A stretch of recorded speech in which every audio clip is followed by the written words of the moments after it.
안녕하세요. 평생 병든 아버지를 수발하며 살다가 동네에서 그렇게 저를 쫓아다니는 남자와 결혼을 했습니다. 성실하진 않았지만 그래도 저를 좋아해주는 마음 하나 보고 결혼을 결정했어요. 시댁이 동네 유지라서 굉장히 부유했고 사실 너무 어렵게 자란 터라 잘 사는 그 모습에도 남편에게 끌렸습니다. 그리고 저희는 결혼을 했고 독자인 남편을 시댁에서는 끔찍이 여겼기 때문에 저에겐 늘 아들을 낳아야 한다고 강요하였어요. 하지만 아이를 낳을 때마다 딸이었고 그렇게 딸만 내리 3명을 낳고 본격적인 시집살이가 시작이 되었습니다. 참으로 고되고 힘든 생활이었지만 남편은 도움이 되지 않는 하루하루였어요. 이따가 밭 좀 메고 와라. 뭐하러 일하는 사람을 써? 네가 있는데. 그러니까 밭 좀 메고 집에 와서 아버님 밥 차려드려. 아, 옳게. 그리고 우리 애들 내일 소풍 가는 날이니까 김밥 재료 사다가 김밥도 싸야 하는 거 알지? 올케가 김밥 잘하잖아. 도저히 김밥까지 쌀 시간이 안 될 것 같은데. 형님이 대신 김밥 싸시면 안 될까요? 제가 아빠 병원도 갔다 와야 해서. 아니, 네 아빠 병원 가야 해서 지금 시댁 일을 나 몰라라 하겠다는 거야? 네가 한 게 뭐가 있다고? 그 은한 아들 하나를 낳기를 했냐? 이 집에 와서 뭐 살림에 보탬이 됐냐? 근데 또 친정애가? 세상 좋아졌다. 며느리가 시댁 눈치도 안 보고. 그러니까 언감생심 어디 친정을 들락거려? 딸만 내리 나와가지고 뻔뻔하지. 이런 독자 집안에 시집와서. 정말들 너무하시네요. 제가 그래서 이 집에 못한 거라도 있나요? 어머님이 하시는 말씀 다 들었고 심지어 형님네 애들까지 다 제가 돌보고 있어요. 근데 그깟 하루 정도 친정에 가는 건 또 눈치 봐야 하는 거예요? 너무들 하시네요. 너 아주 지금 기세라면 아들 하나 낳고 얼마나 큰 소리 칠지 안 봐도 화나다. 잘난 것도 없는 게 자존심만 세가지고. 그러니까 내가 엄마 집안을 봐야 한다고 했잖아. 없이 사는 애가 뭘 그리 당당하다고 눈 똑바로 뜨고 대들어? 항상 시어머니와 시누이는 짝짝꿍이 되어서 저를 괴롭히는 데에 앞장서게 되었고 하루하루가 고되다고 생각했습니다. 친정아빠와 저 단둘뿐이었기 때문에 몸이 편찮으신 아빠를 제가 모셔야 했어요. 하지만 이런 것들도 시댁에서는 늘 탐탁치 않아 있고 남편마저도 저에게 힘이 되어주지 않았어요. 그나마 딸들 때문에 버티고 버텼던 날들이었어요. 엄마 비위 하나 못 맞춰서 나한테까지 엄마가 말씀하게 해? 집에서 도대체 뭘 하길래 그러냐? 너도 참 알만하다. 그나마 반반한 얼굴 하나여서 결혼했더니 애셋 낳고 웬 아줌마가 다 돼가지고 집에 들어올 맛이 있기라나. 당신 말 다 했어? 그러는 당신은 우리 아빠한테 언제 한번 상냥하게 사이 노릇한 적 있어?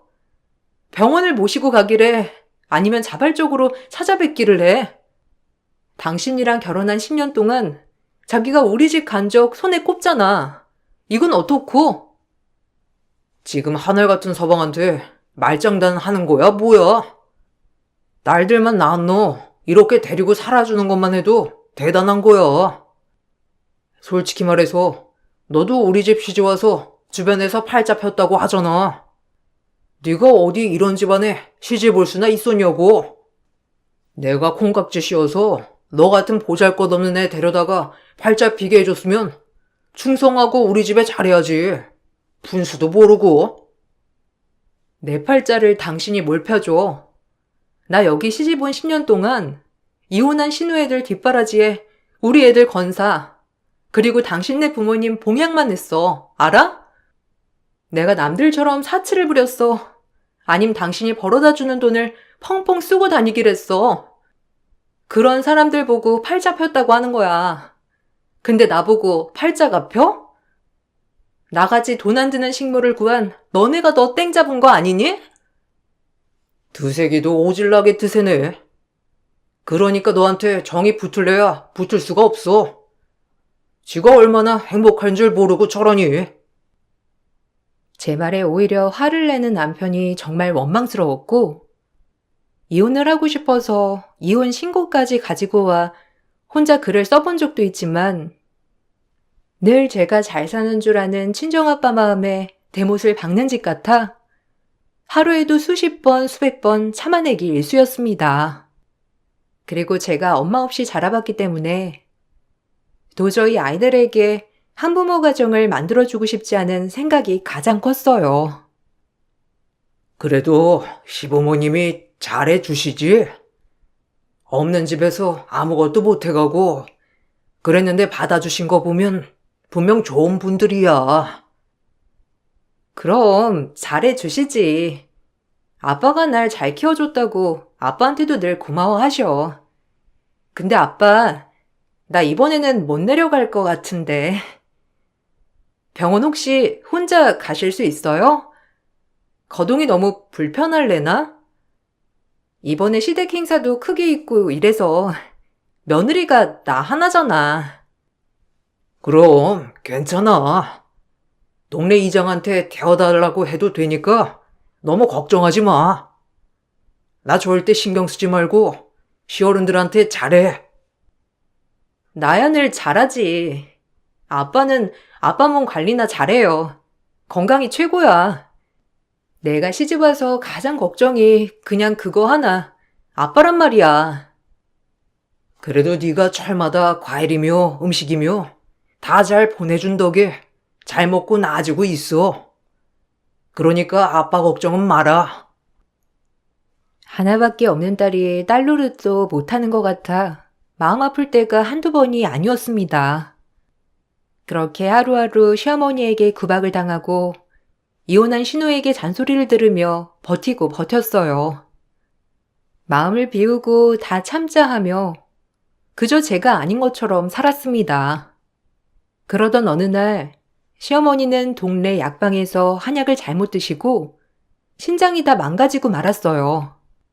진맥도 재지 않고 그저 몸에 좋다는 약재를 퍼부어 약을 달여 먹다가 그 꼴이 난 거예요. 시어머니의 신장이 망가지자 가족들은 온통 비상에 걸렸습니다.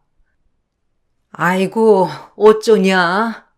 내 나이 이제 70인데 아직 살 날이 30년이나 더 있는데 이러다가 나 골로 가는 거 아니야? 엄마, 그런 말 하지 마. 우리가 신장 검사할 거잖아. 무조건 엄마한테 맞는 신장 있으면 이식할 수 있다니까 걱정 마. 옳게도 해야 하는 거 알지? 그래도 가족인데 이런 거 검사 정도는 해야 하는 거야. 그리고 지금까지 배불리 먹고 살았잖아. 당연히 해야지. 지가 누구 덕에 먹고 살았는데. 너네 엄마 아니라고 발 뺄 생각 하지 마. 가족이라면 다 해야 하니까. 쟤랑 나랑 신장이 맞을 리가 만무하지만 그래도 이 집에서 먹고 살았던 거 생각하면 당연히 검사해야지. 당장 해.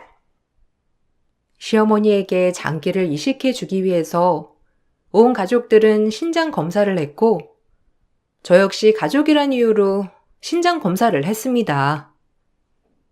하지만 정말 이럴 수가 있는 건지 피도 안 섞인 저만이 어머니와 신장이 일치하더라고요. 신우이와 남편은 부적합에 제 딸들과 신우이의 자녀들도 미성년자라 이식을 할 수가 없었어요. 가족이어서 검사했던 저와는 달리 온 가족들은 저에게 이제 기대를 걸기 시작했고 전 참 마음이 착잡해지더라고요. 아무리 시집살이를 많이 시킨 시어머니였지만 저렇게 아프다가 돌아가시게도 할 수 없는 노릇이었고 그렇다고 솔직한 심정으로 냉정하게 들리겠지만 턱하니 신장을 이식해주겠다고 얘기를 못하겠더라고요. 엄마, 이제 살 수 있어. 올케랑 신장 맞아 떨어지니까 조금만 버티면 돼. 올케가 당연히 해줄 거지? 우리 엄마 살려야지. 아, 그걸 말이라고 해? 당신 얼른 얘기해. 신장 이식해 드리겠다고. 아, 뭘 꾸물거리고 있어. 며느리라면 당연한 도리인 것을. 아, 그게... 그래요. 저 솔직히 못 해드리겠어요. 어머님한텐 죄송하지만 제가 어디 며느리 대접 한번 받아보기라도 했나요? 이 집에 와서 그저 전 식모이기도 했고 애들 엄마 그 이상도 아니었잖아요. 근데 제가 왜요? 죄송하지만 못하겠어요. 아니, 당신 그게 말이라고 하는 거야? 얼른 번복 못해? 엄마, 걱정 마요. 이 사람이 어떻게 해서든 신장이식 해 드릴 거니까. 내 신장이야. 누구 맘대로 신장이식을 하라 말아야. 무슨 머리 붙였다 떼는 것도 아니고 내 장기를 누구 마음대로. 처음으로 저의 소리를 내었습니다. 제가 이식을 못 해주겠다고 하자 가족들은 모두 놀란 기색이었어요. 그저 순둥이인 줄만 알았던 제가 저런 식으로 얘기를 하자 모두 다 곤란해하는 얼굴이었고 가장 놀란 것은 시어머니였습니다. 그러면서 저에게 태도가 변하며 애언을 하시더라고요. 항상 윽박만 지르던 시어머니에게 이런 모습이 있는 줄은 정말 몰랐지만요. 사실상 그 태도가 신장을 받기 위해 거짓 생쇼를 하는 것도 짐작은 갔지만 그래도 막상 그런 모습을 보니 제 마음이 약해졌어요. 그래, 내가 너 섭섭하게 한 거 인정하마. 나도 이 독자 집안에 시집와서 우리 아들 낳기 전까지 얼마나 어머님께 모진구박을 당했는지. 나는 그러지 말아야 했는데 배운 게 도둑질이라고 나도 모르게 너한테 그랬던 것 같아. 신장 때문이 아니라 언젠가 한 번은 이렇게 허심탄회하게 말하고 싶었는데 하필 이럴 때 얘기를 하게 됐네. 정말 미안했어. 그래, 우리 엄마가 얼마나 시집살이를 당하셨는데 내가 봐서 알아. 엄마가 앞에서만 그러지 뒤에서는 얼마나 올케를 걱정했는 줄 알아? 맨날 안 그래야지 하셨다고. 아들 낳기 전까지 그렇게 구박을 받았으니 본인도 보상심리로 올케한테 아들을 바란 거고. 우리 마음을 이렇게도 모르겠니? 가족이 왜 가족이겠어? 달리 가족이야? 이럴 때 도와야지. 에휴, 내가 다 미안하다. 무슨 말이 더 필요하겠니? 신장이식은 너 마음이지만 그래도 긍정적으로 고려해 주렴. 제발 부탁해, 올케. 우리 엄마 올케 아니면 죽는다고. 꼭 기어이 그렇게 만들어야 속이 시원하겠어? 올케 착한 사람이잖아. 그러니까 제발 좋은 마음 먹고 우리 엄마 살려주라. 내가 이렇게 부탁할게. 올케 그렇게 해줄 거지? 자, 웃기네요. 이제 와서? 신장 때문에 저한테 그러는 거 다 알아요. 근데 참 이런 말 처음 들어서 그런지 눈물이 나네요. 언제 한번 따뜻한 눈빛으로 절 쳐다봐 주기나 하셨어요? 그런데 이제 제 신장이 필요하니까 지금 이러시는 거죠? 그런 거 아니야. 우리 진심을 왜곡하지 말아줘. 진짜 내가 어떻게 하면 될까? 우리가 어떻게 하면 마음 돌릴래? 처음으로 저에게 아쉬운 소리를 하는 시누이와 시어머니였어요. 지금까지 솔직히 참 원망스럽고 사무치는 마음으로 살았는데 갑자기 저렇게 나오니 제 마음이 많이 약해졌습니다.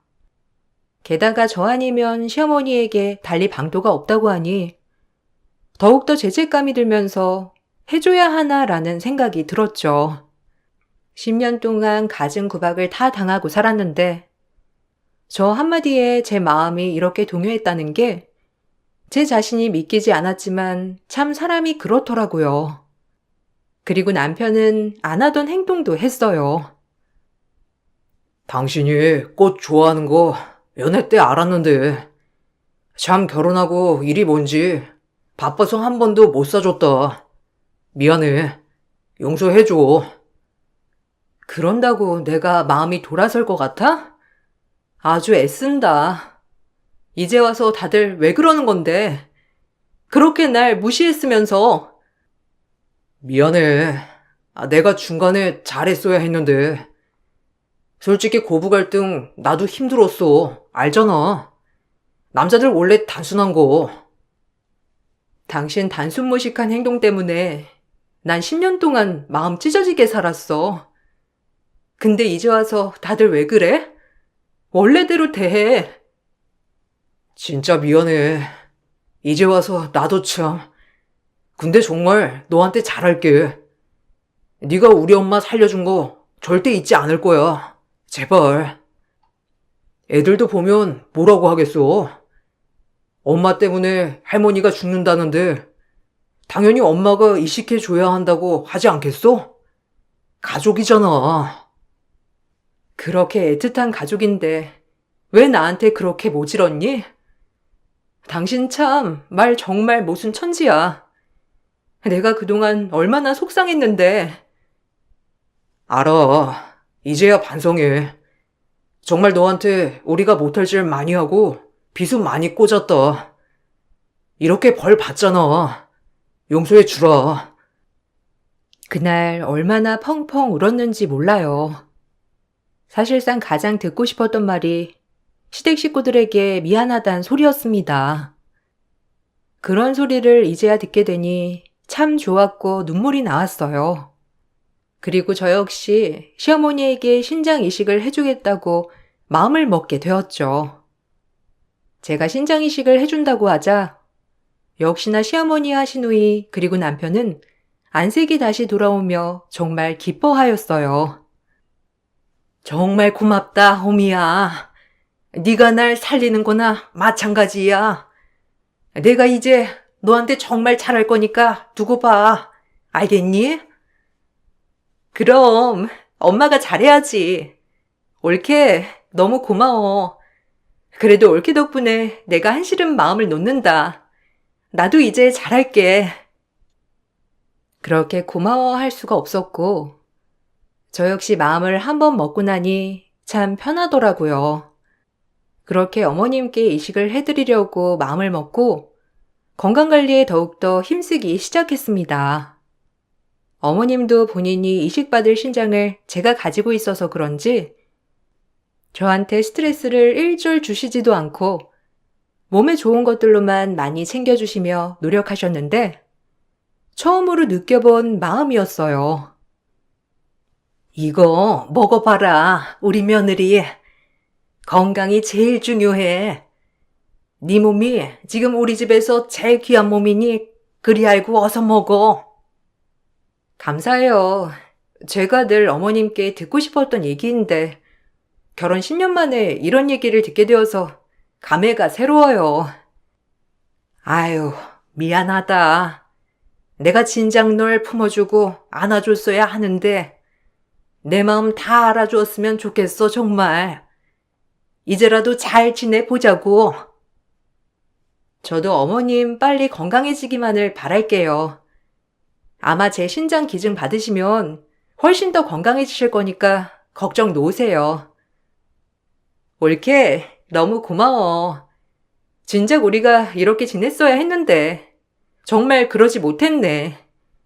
얼마나 보기 좋아. 고맙고 미안해. 어머님은 정말 다른 사람이 되었고 식구들 모두가 저를 존중하고 아껴주었는데 이것이 사랑받는 며느리구나 싶었어요. 그렇게 여러 가지 검사를 마치고 드디어 적합 판정이 정말 뜬 후 이식 날짜가 정해졌어요.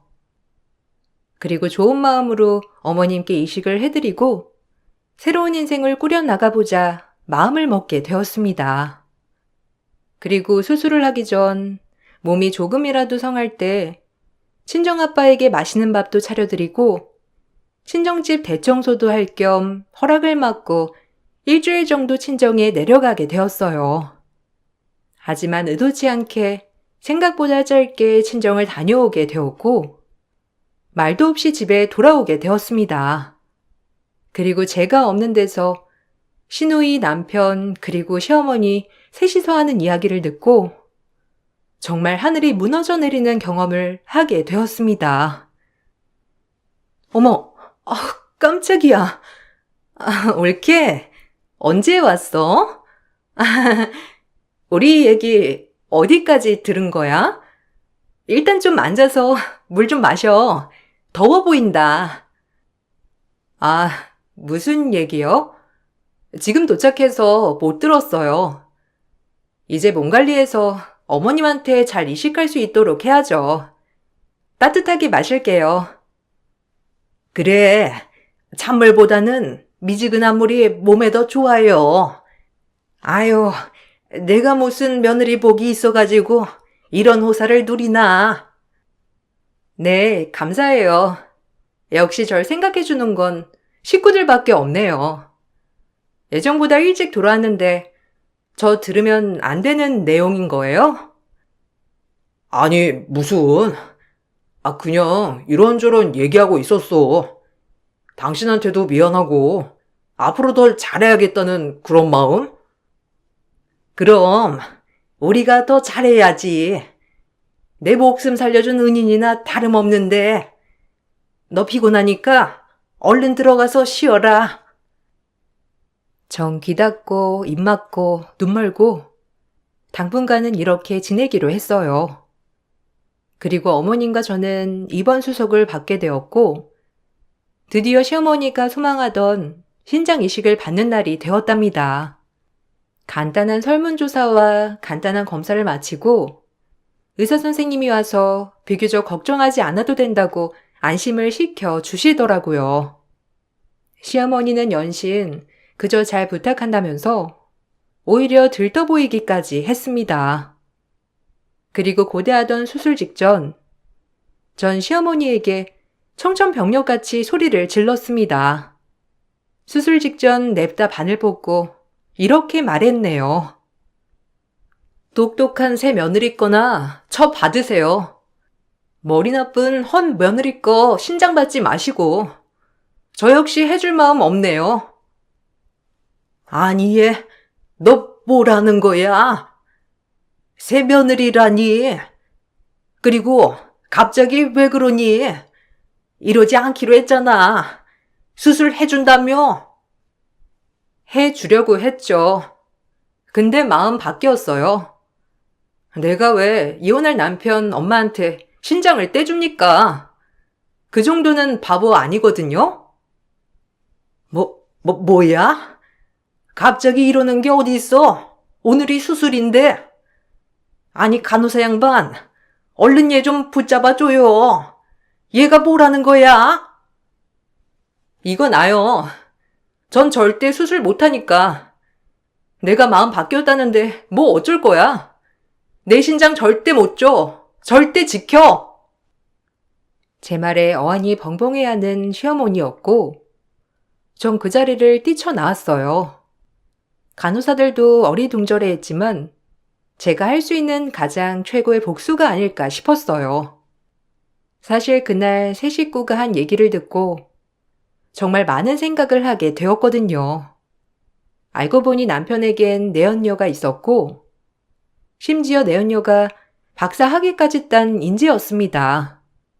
지금 임신을 하여 결혼을 조르고 있다고 했고 남편은 그 여자와 새 출발을 하고 싶어 했어요.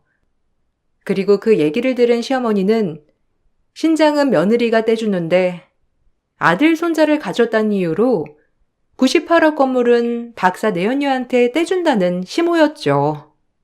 제 욕과 함께 스스럼 없이 그 얘기를 하였습니다. 걘 참 순진하기도 하다.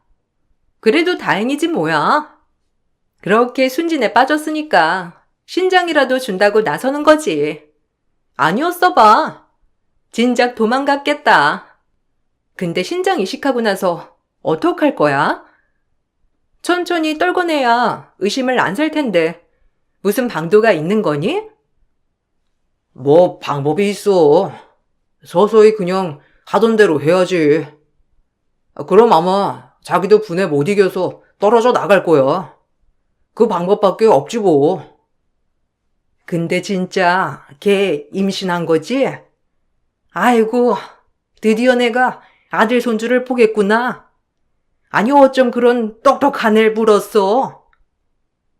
아들만 낳아줘봐. 이제 내 새며느리가 될 건데 그 동탄에 98억 건물 있지? 애 엄마한테 떡하니 해줄 거니까. 가진 게 돈밖에 없는데 내가 우리 손자 낳은 사람한테 그거 하나 못 해주겠어? 우리 손자 빨리 보고 싶다. 진작에 이게 맞는 건데. 내가 누구예요? 그냥 그때 내가 너무 어려서 뭘 몰랐지.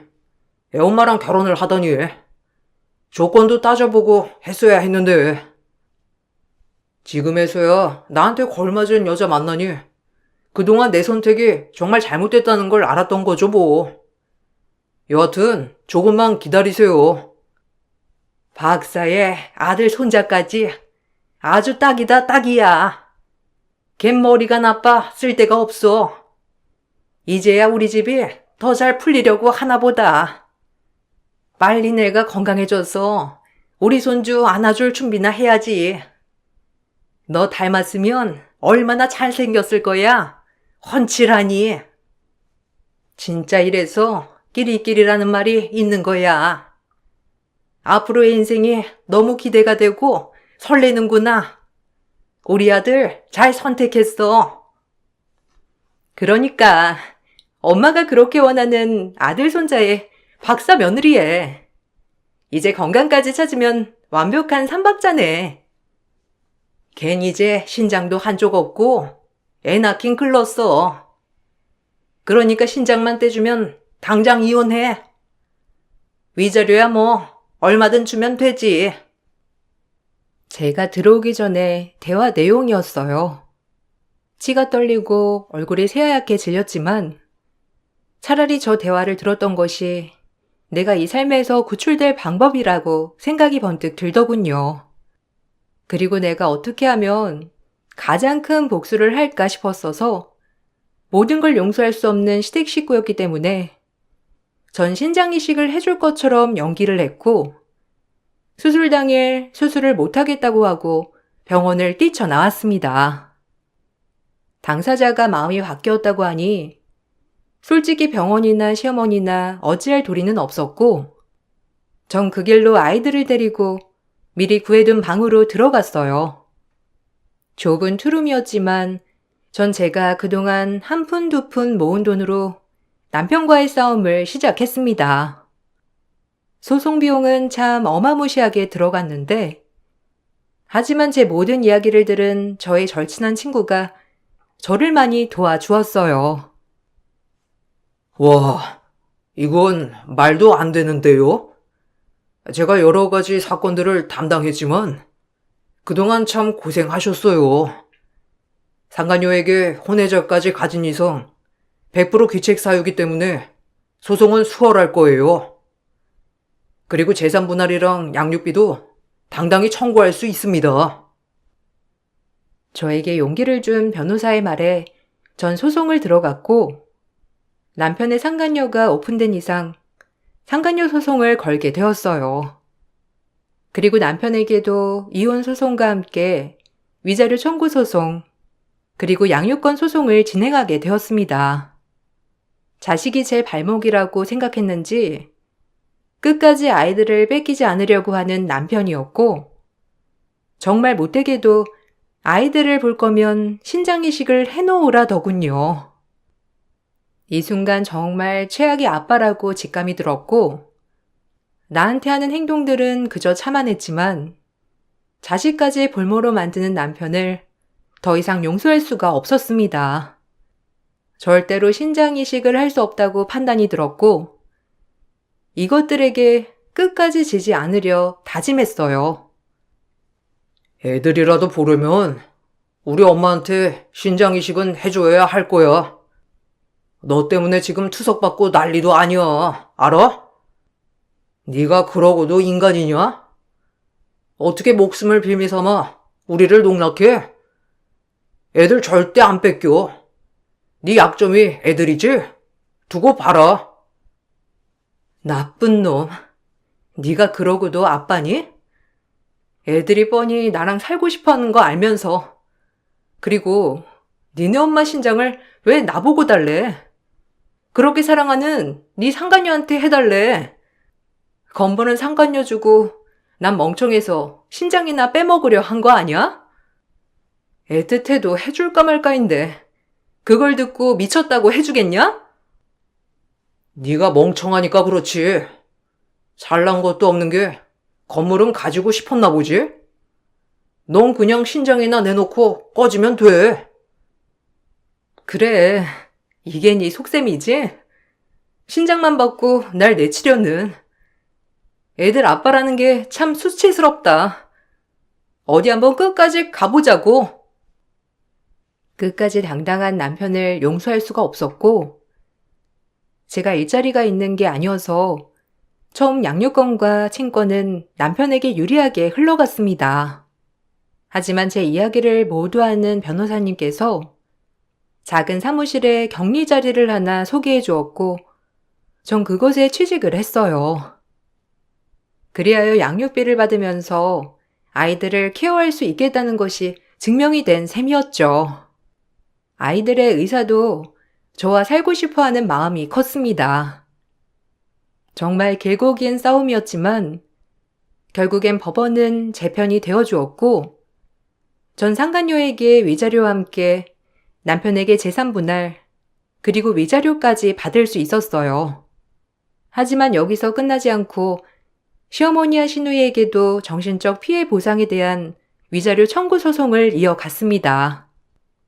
증거가 명확하진 않았지만 시어머니가 상간녀에게 98억의 건물을 준 것만으로도 제가 어떤 대우를 받았다는 게 증명이 된 셈이었죠. 많은 금액은 아니었지만 그래도 혼인 파탄이 시댁에게 전적으로 있다는 판단하에 소정의 위자료를 받을 수 있었어요. 끈질기게 긴 싸움이었고 한편으로 모든 걸 다 포기하고 싶게도 만든 싸움이었죠. 네가 사람 저 세상 가게 만들어 놓고 잘 살 수 있을 것 같니? 너만 마음 굽히면 우리 엄마 살 수 있는데 네가 감히 이런 싸움을 걸었겠다? 니네 엄마 신장을 왜 나보고 달래? 웃기는 짬뽕이네 이거. 마음가짐을 그따위로 먹으니까 니네 엄마가 병에 걸린 거야. 네가 오죽 못났으면 내 동생이 바람이 났겠니? 지를 돌아봐야지. 어디서 남 탓을 해? 곰인 줄 알았더니 아주 여우였어. 됐고 여우든 곰이든 10년 동안 참고 살아온 세월 나조차 후회스럽다. 그래도 교훈은 얻었지 뭐야. 내가 신장까지 떼주고 너희한테 버림받았어 봐. 내 인생은 누가 보상해 줄 건데? 진작 알아채서 다행이지. 인간 말종들. 잘 지내봐라 어디. 마지막 부탁이야. 제발 우리 엄마는 살려줘. 네 신장이면 우리 엄마 건강해진대잖아. 그러니까 한 번만 도와줘. 살 만큼 살 노인네 알아서 생명이 닿으면 골로 가는 거겠지. 나한테 그런 부탁하려거든. 니네 엄마 몇 자리나 알아봐. 저게? 말이면 단 줄 알고 너 뱉는 말이면 다 말인 줄 알아? 이게 어디서 몇 자리 타령이야? 아, 분해 정말. 남편에게 받은 재산 분할은 꽤 컸습니다. 남편이 계속해서 사업이 잘 되는 편이기도 했고 저랑 결혼해서 일군 재산이 더 많았기 때문에 저에게 분할해줘야 할 재산은 많았어요. 그리고 위자료 또한 마찬가지였죠. 그리고 건선징악이 참 존재하는 것 같은 게 상간녀는 남편의 아들을 가졌지만 재판 과정에서 막대한 스트레스와 상간녀의 부모님들이 남편이 유부남이었다는 것을 알게 돼서 둘의 만남을 적극 반대했다고 했어요. 그리하여 스트레스로 인한 유산을 해버렸고, 그렇게 손자 노래를 불렀던 시어머니는 손자를 품에 안아보지도 못하고 지금은 투석 생활을 하고 있답니다. 그리고 이미 상간녀에게 건물을 줘버려서 지금은 남편은 그 건물을 가져오기 위해 소송을 하고 있다고 했어요. 아들 손주를 바라서 건물까지 양도했는데 아들 손주는커녕 본인 아들과도 파탄이 난 여자한테 건물만 준 셈이에요. 아주 처절한 로맨스에서 피 터지게 상간녀와 남편은 법정 싸움을 하고 있답니다. 그리고 시어머니는 기증자가 나타나지 않아 굉장히 노쇠해진 몸으로 거의 거동도 이제는 할 수 없다고 했어요. 돈이 아무리 많아도 건강이 정말 최고의 자산인 것 같은 생각을 했고 벌 받은 것이라고 생각했어요. 이제야 속이 시원하냐? 너 때문에 나 그 여자랑 헤어지고 돈도 잃고 명예도 그리고 엄마까지 지금 오늘 내일이야. 다 니들이 자초한 일이야. 모든 게 쉽게 돌아갈 줄 알았겠지. 내가 신장 떼주고 아무렇지 않게 이혼할 줄 알았니? 더 벌 받아야 해. 니네 엄마도 니네 누나도 너도. 그러지 못해서 더 안쓰러울 뿐이다. 솔직히 나 죄책감 전혀 안 들어. 10년 동안 정말 최선을 다했고 더 열심히 하고 싶었으니까. 날 구박하는 시어머니였더라도 언젠간 인정해줄 줄 알았고 내가 신장이식 해준다고 했을 때 그 따뜻한 미소 못 잊어 절대. 물론 다 가식이었지만 그래도 많은 걸 배워서 다행이야.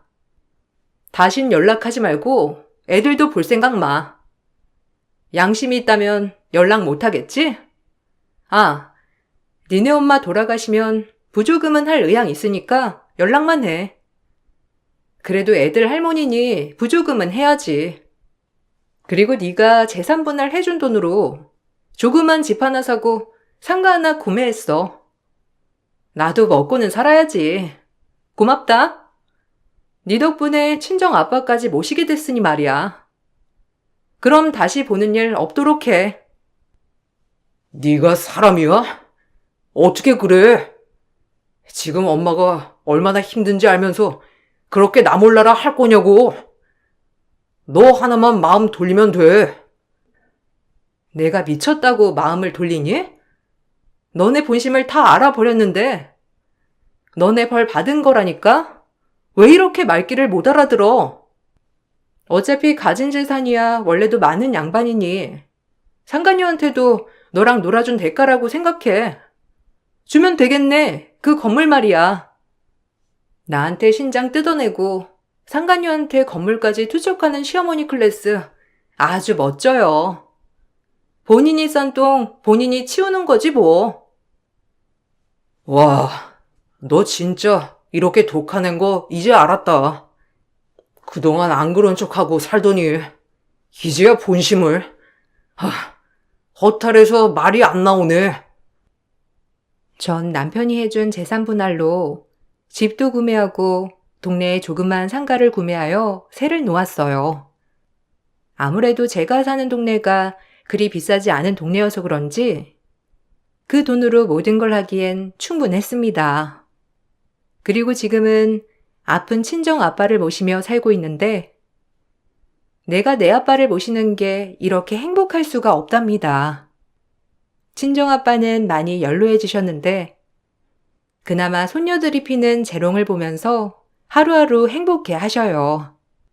제가 이혼한 게 본인 탓이라는 말도 안 되는 죄책감을 가지고 계시긴 하지만 그래도 제가 이렇게 밝은 모습을 보이니 아빠도 차츰차츰 행복해 하시는 게 눈에 보인답니다. 이 일이 있던 지 3년이나 지났는데 시어머니는 오늘 내일 하시지만 아직도 살아 계신다고 해요. 참 본인도 못할 짓이라고 생각하겠죠? 하지만 죄책감은 전혀 들지 않는답니다. 오히려 제 몸을 지켜낼 수 있어서 다행이다 싶어요.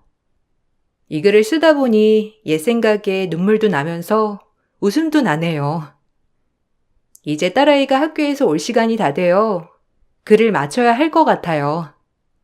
구독자 여러분들, 제 글 읽어주셔서 감사합니다. 안녕하세요. 시간이 꽤 지난 이야기지만 용기 내어 제 이야기를 해볼까 합니다. 20대 대학을 졸업 후 아르바이트를 하다가 만난 남자와 하루 종일 붙어 있다 보니 정분이 났어요. 그렇게 사귀게 되었고 저희는 혼전 임신으로 결혼을 하였답니다. 처음 제가 혼전 임신을 하였다고 하자 시어머니께 들은 말들이 아직까지 눈에 선할 정도로 잊혀지지가 않고 상처가 되었어요. 굳이 아르바이트를 한다고 하더니 저딴 여자애 만나려고 아르바이트 한 거냐? 네가 돈이 부족해? 아니면 사회 경험이 필요해? 굳이 나가겠다고 하는 거 인생 공부나 하라고 말리지 않았더니만 어디서 저딴 걸 달고 들어오길 들어와. 어머님, 저딴 거라뇨. 이름도 있고 저도 엄연히 존중받아야 마땅한 사람인데 말씀이 너무 지나치신 거 아닌가요? 아, 엄마. 실망시켜서 죄송해요. 그래도 우리 잘 살 테니까 옆에서 지켜봐 주시고 송이한테 너무 뭐라고 하지 말아주세요. 당장이라도 애 치우라고 하고 싶다만 너희가 그렇게도 애 키운다고 하니 어쩌겠니? 너 나중에 엄마 말 안 들은 거 후회 마. 어머님, 제가 잘할게요. 그러니 노여움 푸시고 저희 잘 지켜봐 주세요. 딸 없는 어머님께 제가 딸이 돼 드릴게요. 너 같은 딸 안 낳길 천만 다행이지. 어디서 천박하게. 더 이상 긴 말은 말자. 너랑 얘기하면 혈압 오르거든. 저흰 겨우 승낙을 받고 결혼을 진행해 나갔어요. 아르바이트를 하며 만났기 때문에 저와 같은 형편인 줄 알았던 남편은 사실 볼트 회사를 운영하고 있는 집의 자제였고 제가 아르바이트를 하는 음식점에 음식을 먹으러 왔다가 저에게 반해 아르바이트를 하게 된 것이라고 했습니다. 그래서 그런지 시어머니는 어렵게 사는 저를 업신여기고 무시하였는데 저희 부모님도 이혼을 하였기 때문에 더더욱 시어머니는 저를 못마땅히 여기셨어요. 그럼에도 아이만을 지키기 위해 꾹 참아냈답니다. 감사합니다. 우리 김서방이랑 송이랑 이렇게 놓고 보니 참 잘 어울리는 한 쌍이군요. 앞으로 우리 송이 잘 부탁하네. 보고 배운 게 있어야 애도 잘 키울 텐데 엄마라고 불러본 적이 없다 하니 어떻게 애를 키울지 참 안담하네요. 뭐 예단이야 어차피 말해봤자 해주실 형편도 안 되니 그냥 제가 데리고 살면서 살림도 가르치고 집안일도 가르칠게요. 엄마가 없었어도 저희 아빠가 엄마 없는 빈자리를 만들어 주셨고 그로 인해 저 이렇게 바르게 자랐어요. 어머님이 절 마음에 안 들어 하는 건 알겠는데 아빠한테 그렇게 상처되는 말은 삼가해 주세요. 저희 아빠가 무슨 죄가 있나요? 고래 네 아빠 걱정하는 애가 그렇게 뒤에서 사고를 치니? 너 우리 아들 부잣집 도령인 줄 알고 꼬신 거지? 정말 너무하십니다.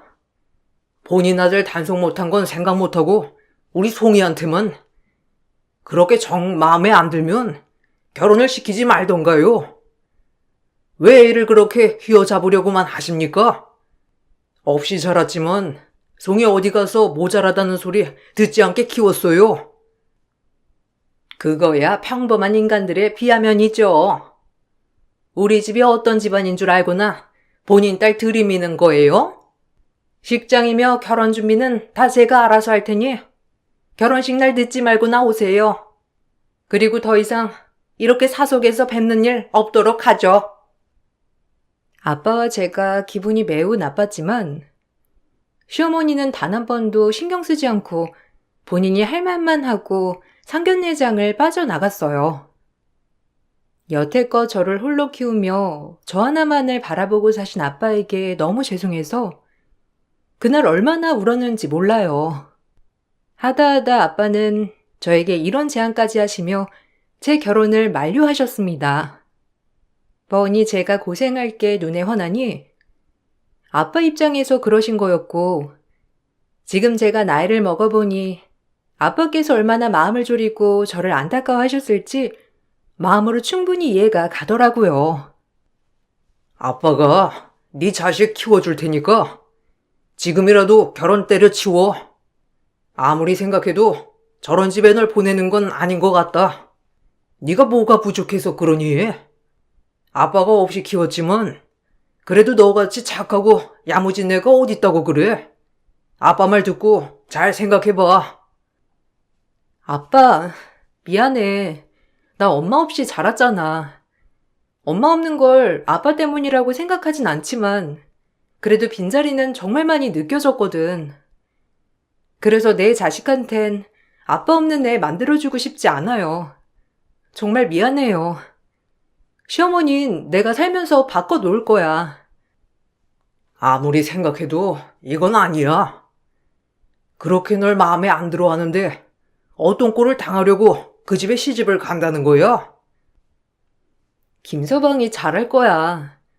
나한테 정말 잘한다고 했고, 그렇게 반대하던 시어머니 허락도 김서방이 끌어낸 거잖아. 결혼을 김서방이랑 하지 시어머니랑 하는 게 아니니까. 좀 참고 견뎌내면 아마 어머님도 마음의 문을 열어주실 거야. 그러니까 걱정 마요. 아휴, 이 철없는 것. 아빠가 너 이러라고 공주처럼 키운 줄 알아? 아빠는 이 결혼 만류하지만 네가 그렇게 좋다 하니 알겠어. 아빠가 엄청 말림에도 불구하고 전 나이를 생각해서 결혼을 진행하였어요. 어른이 말리는 결혼은 이유가 있는 건데 그땐 젊은 패기와 뱃속 아이만을 생각한 채 꿋꿋하게 버티면 된다고 생각했던 때였죠.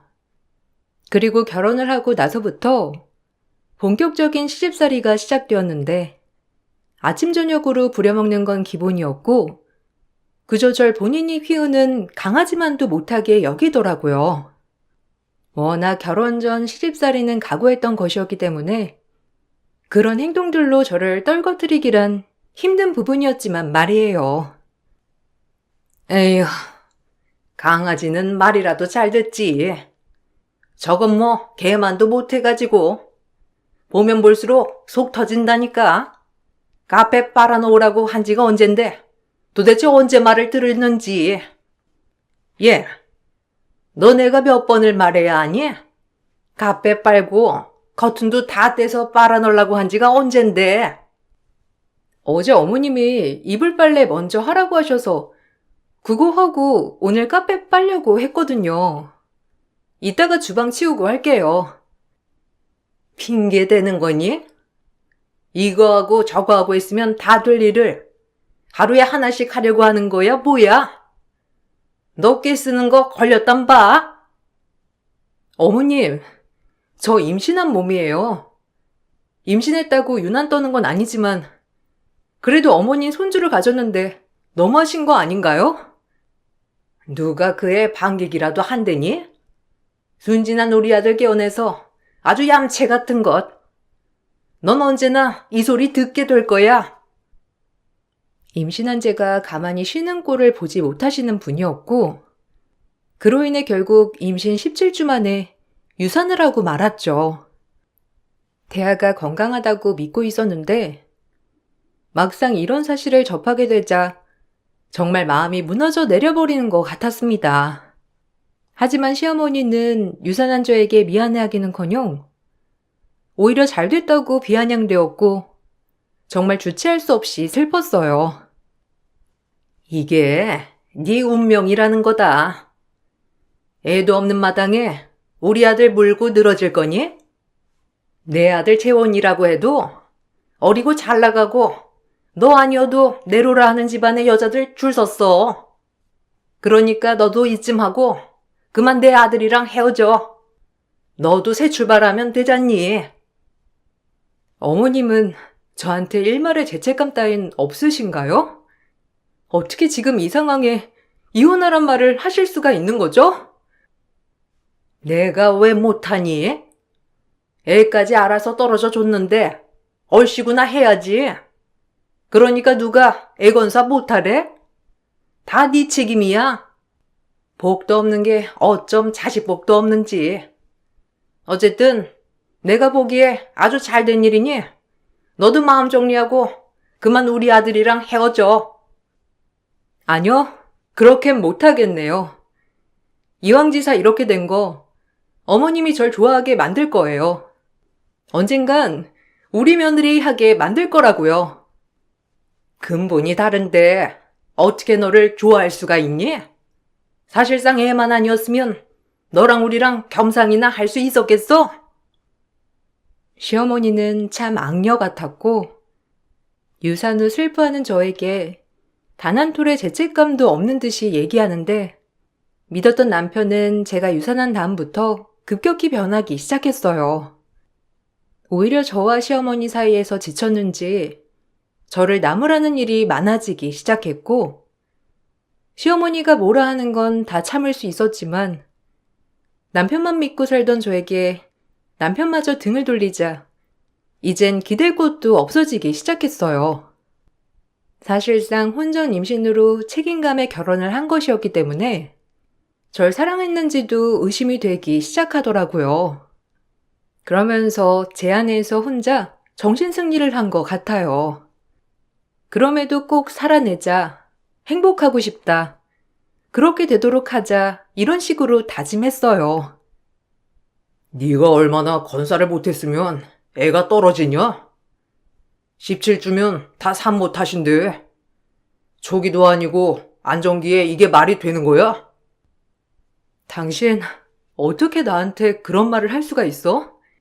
당신 어머님이 날 얼마나 부려먹었는지 옆에서 보고도 그런 소리가 나와? 시어머니가 시집살이 좀 시킨 거 가지고 지금 그러는 거야? 솔직히 빈몸으로 와서 이 정도는 해야 하는 거 아니야? 내가 너 언제까지 실드를 쳐줘야 돼? 눈치가 있으면 엄마를 벌써 지편 만들어도 만들었지. 이건 뭐 아직까지 엄마가 마음에 안 들어하니 나까지 당황스럽잖아. 결혼하면 좀 나아질 줄 알았는데 어떻게 엄마가 널 더 싫어하게 할 수가 있어? 나도 지쳤어. 당신 진짜 너무한다. 아무리 그래도 유산한 나한테 그게 할 소리야? 내가 당신 믿고 결혼한 건데 어떻게 나한테 그런 말을 해? 이래서 어른들 말은 무시하는 게 아니라는데. 솔직히 이 결혼 정말 후회해. 내가 엄마랑 네 등살에 살 수가 없다. 남편은 더 이상 제 말이 듣고 싶지 않았는지 방문을 쾅 닫고 나가버렸고 그날 얼마나 울었는지 몰라요. 그리고 유산한 걸 알게 된 친정아빠는 시골에서 흑염소 진액을 만들어서 제 얼굴을 보시겠다며 시댁에 가지고 올라오셨습니다. 그리고 그걸 보고 시어머니는 또 한 번 아빠에게 모진말을 하면서 퍼붓더라고요. 어찌나 죄송하던지 눈물이 너무 나서 주체할 수 없었어요. 뭐 하나 잘하는 것도 없는데 그래도 딸이라고 그렇게 챙겨주러 오셨나 보죠? 정말 어이가 없어서 뭘 했다고 유산을 하나요? 애 때문에 시킨 결혼인데 우리 아들 아까워서 어떻게 정말? 오래 머무르지 마시고 그것만 두고 가세요. 어머님, 정말 저한테 일말의 죄책감 따윈 없으신가요? 솔직히 누구 때문에 유산을 했는데요. 산부인과에서도 너무 무리한 것 같다고 했는데 이게 다 어머님 때문 아니에요? 어떻게 이런 걸 다 제 탓으로 할 수 있죠? 너무하고 말이 안 나와요. 보셨죠? 당신 딸이 이렇게 경우가 없어요. 어디 어른한테 눈 동그랗게 치켜두고 말대꾸를 해요? 에휴, 말세다 말세야. 그렇게 마음에 안 드는 딸, 제가 데리고 가겠습니다. 그리고 어른으로서 정말 부끄럽네요. 뭐 얼마나 대단하고 위대한 집안인지 모르겠으나 이렇게 사람한테 그러는 거 아닙니다. 그럼 사돈 벌 받아요. 아셨어요? 뭐해? 옷 입고 얼른 나와. 아빠는 이런 꼴을 당하는 절 두고 볼 수 없다며 데리고 가시려 했지만 그때 당시 왜 그랬는지 이렇게 가는 건 아니라는 생각이 들었어요. 오기도 있었고 이 또한 제가 견뎌내고 싶은 마음이 강했거든요. 이렇게 된 마당에 이제 뭐가 무서우랴. 맞대맞으로 한번 시어머니와 부딪혀보자. 그래서 내 편 만들어보자 라는 어리석은 마음으로 같이 가자는 아빠를 단돌이 뿌리쳤습니다. 아니, 아빠 미안해요. 저 못 가요. 여기가 우리 집인데 내가 어딜 가. 내가 이겨내야 하는 문제이니까 내 걱정은 마세요. 이 바보야. 저 여자가 너 그냥 나가라고 대놓고 말하는데 못 알아듣겠어? 이렇게까지 하는데도 지금 그러는 거야? 이미 결혼하기 전부터 마음 먹었어. 꼭 가정 지킬 거야. 그러니까 제 걱정은 마시고 아빠는 조심히 돌아가세요. 에휴, 독하기도 하지. 네 근성에 박수 한번 친다. 애까지 유산했는데도 오히려 우리 아들 발목을 잡겠다? 에휴, 무서운 것. 아빠는 이 모든 모욕을 듣고 집을 나섰습니다. 끝까지 제 몸 하나 잘 챙기라며 서둘러 제게 눈물을 보이고 싶지 않았는지 짐을 챙겨 나가시더라고요. 정말 돌이킬 수 없는 불효를 저지른 것만 같아 마음이 아려웠고 그날 아빠의 문자가 절 더 울렸어요. 해준 것도 없어서 미안하다. 나름 해준다고 해준 건데도 네가 부모 잘못 만나 그런 취급을 당하는 것 같아 너무 미안해. 정상적인 가정이었으면 네가 이런 꼴을 덜 당했을까 싶기도 하면서 죄책감이 든다. 정말 미안하다, 딸아. 하지만 아빠는 네가 어떤 선택을 하든 응원할 거고 힘들면 주저없이 다 뿌리치고 내려와라. 아빠가 기다릴게. 그러니까 조금만 힘내. 저 때문에 절 곱게 키워준 아빠가 죄책감을 느끼는 것 같아 마음이 많이 아팠지만 이로써 더 열심히 살아내기로 했어요. 일단 절 그렇게 미워하는 시어머니의 마음부터 이제 본격적으로 돌려봐야겠다고 마음을 먹었죠. 하지만 그런 제 마음을 아는지 모르는지 남편과 시어머니는 점점 저에게만 멀어져만 갔고 둘이서 뭘 그리 작당을 하는지 절 많이도 힘들게 했습니다. 내가 왜 너랑 결혼했는지 모르겠다. 그냥 연애나 할걸. 얼굴만 보고 내가 쉽게 혹했지. 너랑 살아보니 알 것 같아. 내가 얼마나 어리석었는지. 엄마 말 들어보면 이제라도 새 출발할 수 있다고 하는데 그냥 우리 헤어질래?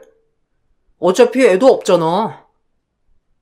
당신 이 정도면 유산되길 바라던 사람 아니야? 어떻게 유산되자마자 이렇게 헤어지자고 할 수가 있어? 역대급이다. 솔직히 애 때문에 결혼한 건 맞잖아. 애만 아니었어도 너랑 연애만 하지. 내가 뭐가 아쉬워서 너랑 결혼을 하냐? 너도 양심이 좀 있어 봐라. 엄마가 그러는데 나 정도면 아나운서 같은 여자랑 재혼할 수 있다던데. 내가 왜 너랑 살겠어? 마음을 후벼 파는 말들을 듣고 나니 이제야 정신이 번뜩 들더라고요. 내가 뭐 때문에 이런 관계를 붙들고 있었나 싶었고 시어머니 마음만 돌리면 될 줄 알았는데 남편은 저에게서 마음이 아예 떠나버리고 있었던 거였어요. 저 역시 마음의 정리를 해야겠다고 싶은 그때 정말 듣고 싶지 않은 소식을 들었고 그 소식은 저희 친정 아버지의 부고 소식이었습니다.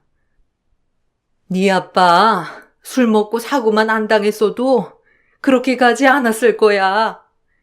뭐가 그리 속상한 게 있다고 이렇게 가버리니, 응? 말도 안 돼. 아빠가 왜? 아니 생전 술은 입에도 대지 않는 양반인데 다 저 때문이에요. 제가 아빠 속상하게 해드려서. 술을 드시고 신호등을 건너시다 미끄러지시는 바람에 바로 내진탕으로 돌아가셨어요. 마지막 아빠의 모습이 눈에 훤해 그 자리에서 눈물을 쏟고 말았지만 이미 되돌아올 수 없는 강을 건넌 것만 같아 마음이 찢어지는 것 같았습니다. 그렇게 아빠의 장례는 시작되었고 전 조문객들을 맞이하고 있었어요. 그래도 생전 인심이 좋았던 분이라 그런지 아빠 3일장 내내 아빠의 친구분들이라고 하면서 조문객들이 제게 따로 위로금까지 챙겨주는 모습을 보이기도 하였습니다. 아빠가 어떻게 살아왔는지 알 것만 같아 그것을 보고 또 눈물이 많이 나더라고요. 정말 좋으신 분이었는데 이렇게 허망하게 가버린 게 슬펐어요. 참 좋은 사람이었는데 이렇게 가다니 너무 속상하다. 힘들겠지만 너도 힘내고 마음 추스르고 행복해야 해. 그게 너희 아빠가 바라는 일이니까. 평생 네 걱정에 너만 잘 되면 된다고 했던 사람이었는데 이렇게 무심하게 가버리다니. 아빠 장례식에 와주셔서 감사합니다. 아빠 마지막 가시는 길 외롭지 않게 가실 거예요. 정말 감사드리고 식사하고 가세요. 조문객들의 말을 듣고 있자니 더 이상 버틸 자신이 없더라고요. 하지만 제 정신을 번뜩 차리게 한 건 다름 아닌 시어머니였습니다. 조문객들이 따로 준 위로금까지 제가 정신없는 틈을 타서 싹 걷어 갔더라고요. 그리고 얄밉게 얘기를 하기 시작했는데 돈이 문제가 아니라 개념의 문제였기 때문에 정말 어이도 없으면서 화가 나더라고요. 하지만 이 계기로 힘없이 축 처져 있던 제 자신이 깨어나기 시작했어요. 이렇게 바보같이 있으면 안 되겠다 싶은 것이 점점 각성이 되는 계기가 되기 시작했습니다. 어차피 너 장례 비용 치를 돈이 있니? 그거 우리 아들이 내야 할 거 아니야? 네가 갚을 장례비에 제해줄 거니까 이 돈은 당연히 내가 챙기마. 하여튼 너랑 결혼해서 우리 아들만 호구 잡힌 거지. 쓸데없이 내도 되지 않을 돈이 나가니까 말이야. 진짜 가지가지 하시네요.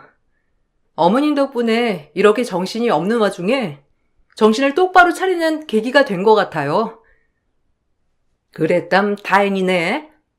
너처럼 정신 놓고 사는 애가 내 덕에 정신을 차리게 됐다면 말이지. 어쩜 하나부터 열까지 너는 마음에 드는 게 없니? 하다 장례 비용까지 우리 아들이 내게 생겼어. 하여튼 넌 정말 마음에 안 들어. 그리고 아빠 장례식에서 많은 생각을 하게 되었고 그러던 와중 발인날 남편과 시어머니는 저를 다시 한 번 더 놀라게 했어요. 왜 그동안 남편을 놓지 못하고 있었는지 제 자신이 참 한탄스럽더라고요. 왜 그렇게 바보 같았는지 정말 후회스러운 과거였어요. 예, 너네 시어머니랑 네 남편 정신 나간 거 아니야? 어떻게 사돈이랑 장인어른 발인식에 코빼기도 안 비춰? 알만하다. 그동안 네가 어떤 취급을 당해왔는지. 우리 오빠 마지막 가는 길인데 꼭 이래야겠니? 인간들이 어쩜 저렇게 몰상식한 거야? 고모, 제가 가서 얘기 잘해볼게요. 죄송해요. 아빠 마지막 가는 길이라 이런 모습 정말 보여드리고 싶지 않았는데. 네가 뭐가 죄송하니? 저 인간들이 저러는 걸 그냥 너도 불쌍하고 우리 오빠도 불쌍하다는 거야. 마지막 가는 길인데. 발인날 모자가 골프 친다고 발인식에 참석하지 않겠다고 한 것이었고 전 그때 굳은 마음을 먹게 되었습니다. 그리고 아빠의 발인이 끝나고 시댁 가문 아작낼 보복을 해주기 시작했죠. 제가 벌인 사태는 남편과 시어머니가 난리를 치기 충분했어요. 시어머니와 남편을 보고 아빠의 장례식 내내 제가 정신을 차리면서 든 생각을 실행에 옮기기로 결정을 하게 된 거예요. 너 지금 뭐 하는 거야? 이게 어디서 우리 가문을 망신시켜? 너 빨리 글 내려 당장. 지금 네가 입힌 손해가 얼만 줄 알아? 와, 진짜 정 떨어진다. 네가 감히 우리한테 이딴 식으로 보복을 해? 아빠 돌아가시고 불쌍해서 데리고 살려고 했더니만. 불쌍해서 데리고 살아? 야, 내가 미쳤냐? 너네 같은 인간들이랑 말을 섞게? 내가 아무런 힘도 백도 없는 줄 알았지?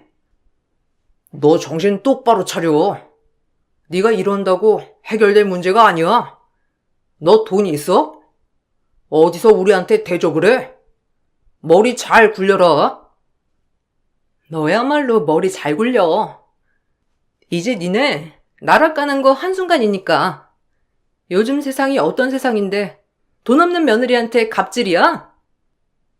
이게 진짜? 이게 네 본 모습이지? 그동안 착한 척, 순진한 척 다 하더니만 이제 와서 발톱을 드러내? 내가 가만둘 줄 알아? 제발 가만두지 말아주실래요? 그래야 당신네들 밟을 맛이 나니깐요. 혼자만 너무 밟아버리면 재미도 없잖아요? 제가 모자에게 한 행동은 사람들이 많이 보는 커뮤니티에 제가 혼전 임신했던 시절부터 지금까지 겪은 모든 것들을 폭로하는 글이었어요. 남편네 회사가 그래도 업계에선 꽤나 잘 알려진 회사라서 이 글을 본 사람들이 충격을 받았고 아무런 백도 가진 것도 없는 저에게 이 글을 보고 변호사라는 사람들이 저를 도와준다고 했습니다. 그리고 무료로 저는 변론을 받기 시작했어요. 남편에게 이혼 소송은 물론이고 지금까지 당한 천대와 괴롭힘에 따른 정신적 피해 보상이라는 위자료까지 청구할 수 있었어요. 그리고 남편의 회사의 제품들을 납품받는 회사들이 저희 남편 회사의 물건들을 불매운동하기 시작했습니다. 저의 글 하나로 이렇게 많은 파장을 불러오게 된 것이에요. 아무런 백도 뒷배경도 없는 제가 많은 사람들한테 도움을 받을 수 있게 되었고 그렇게 전 혼자가 아닌 저를 도와주는 사람들과 함께 시댁에게 맞서 싸움을 시작하게 되었답니다. 너 당장 아니라고 빨리 글 올려. 너 때문에 우리 회사가 얼마나 손해가 막심한 줄 알아? 어디 배워먹지도 못한 게? 배워먹지 못한 건 당신이지. 내가 미쳤다고 이 집에서 잘 살아보려고 했는지 모르겠네요. 당신들은 인간도 아니야. 하물며 개들도 감정이 있고 공감대 형성을 하는데 당신이 키우는 개만도 못하는 게 바로 당신네 같은 족속들이야. 알아? 나 절대 못 내리고 법의 판결받게 할 테니까 기다려. 당신들은 이렇게 해야 벌을 받는 것 같지. 말로는 통하지도 않는 인간들이니까. 빨리 글 내려. 너 때문에 우리 회사가 지금 얼마나 손해인데. 이러면 우리도 피해 보상 청구할 수밖에 없다고. 어디 한번 해봐. 내가 돈이 없어서 이런 것도 못할 줄 알았니? 너희 같은 인간들 때문에 정의에 불타는 변호사님들이 날 도와주고 있어. 그러니까 어디 한번 끝까지 가보자고. 절대 이대로 순순히 안 끝낼 거니까 마음 단단히 먹어야 할 거야. 그 사람들이 순순히 널 도와준다는 건 네 착각이야. 세상에 보상 없는 순수한 마음이 어디 있다고? 지금 내리면 용서해 줄게. 나야말로 지금 너희들이 무릎 꿇고 사죄하고 아빠한테 가서 사과하면 나야말로 용서해 줄 거니까 잘 생각해봐. 알겠니? 용서해 주겠다고 했음에도 불구하고 시어머니와 남편은 저에게 미안하다고 입 한 번 뻥긋하지 않았어요. 오히려 싸우기에 충분했고 전 그렇게 통보를 하고 법정 싸움을 이어나갔습니다. 정말 다행히도 시댁에서 일하는 가정부 아주머니들이 증언을 잘 서주었어요. 그분들도 시어머니에게 히스테리를 겪어오신 분들이라 제 마음을 잘 알고 저를 물심양면 도와주셨습니다. 저에게 늘 욕을 하며 정신적 스트레스를 주신 시어머니에 대해서 증언을 하였고, 병원 진단서에서도 심리적 스트레스성과 무리한 신체 활동을 통해 유산이 됐다는 진단서까지 받을 수 있었습니다. 그렇게 이혼 소송과 함께 위자료 청구 소송을 하면서 시댁은 처참히 무너지기 시작했어요. 일각에선 어차피 회사 신임을 많이 잃은 터라 고객들이 떨어져 나갔고, 그에 대해 전체 매출이 감소하게 된 거예요. 그러면서 법정 소송 비용까지 엎친 데 덮친 격이었습니다. 그리고 오랜 싸움 끝에 결국 전 승소를 하게 되었어요. 저를 믿고 도와준 정의로운 변호사님들 덕분에 이뤄낸 결과라고 할 수 있었어요.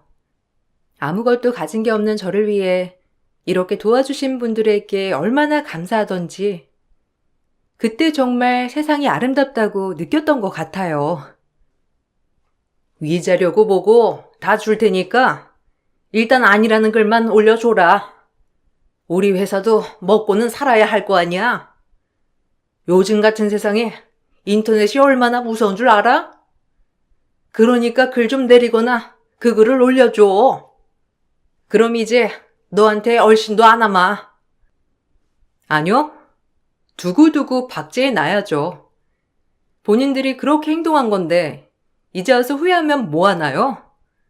절 만만히 보셨다면 정말 큰 코 다친다는 걸 보여준 거니까 돈이 전부가 아니랍니다. 이번 기회를 통해 한갑 가까이 산 당신도 인생 공부가 됐길 바래요. 이걸 그냥? 너 이렇게 살면 너한테 도움 안 될걸? 어차피 네가 뭘 할 수 있겠니? 우리를 지금 단순히 이겨먹은 거?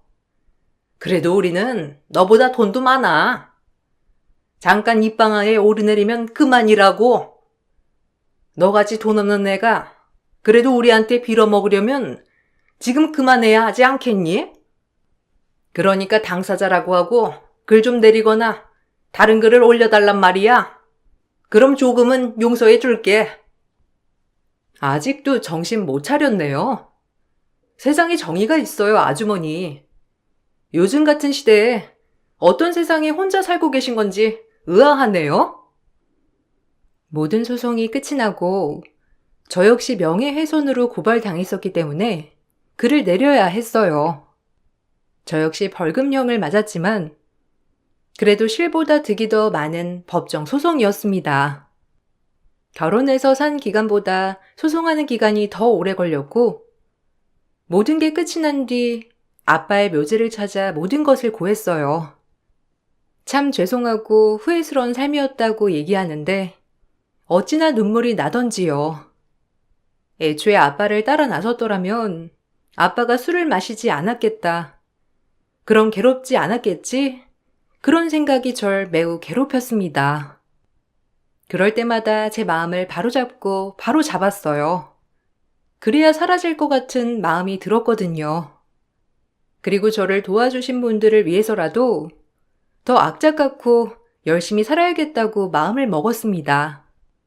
그런 마음을 담아 아빠에게 가서 다짐도 했고요. 아빠, 나 잘 살게. 두고 봐. 아빠가 평생 내가 행복한 것만 바랬으니까 이제 정말 행복해질 거야.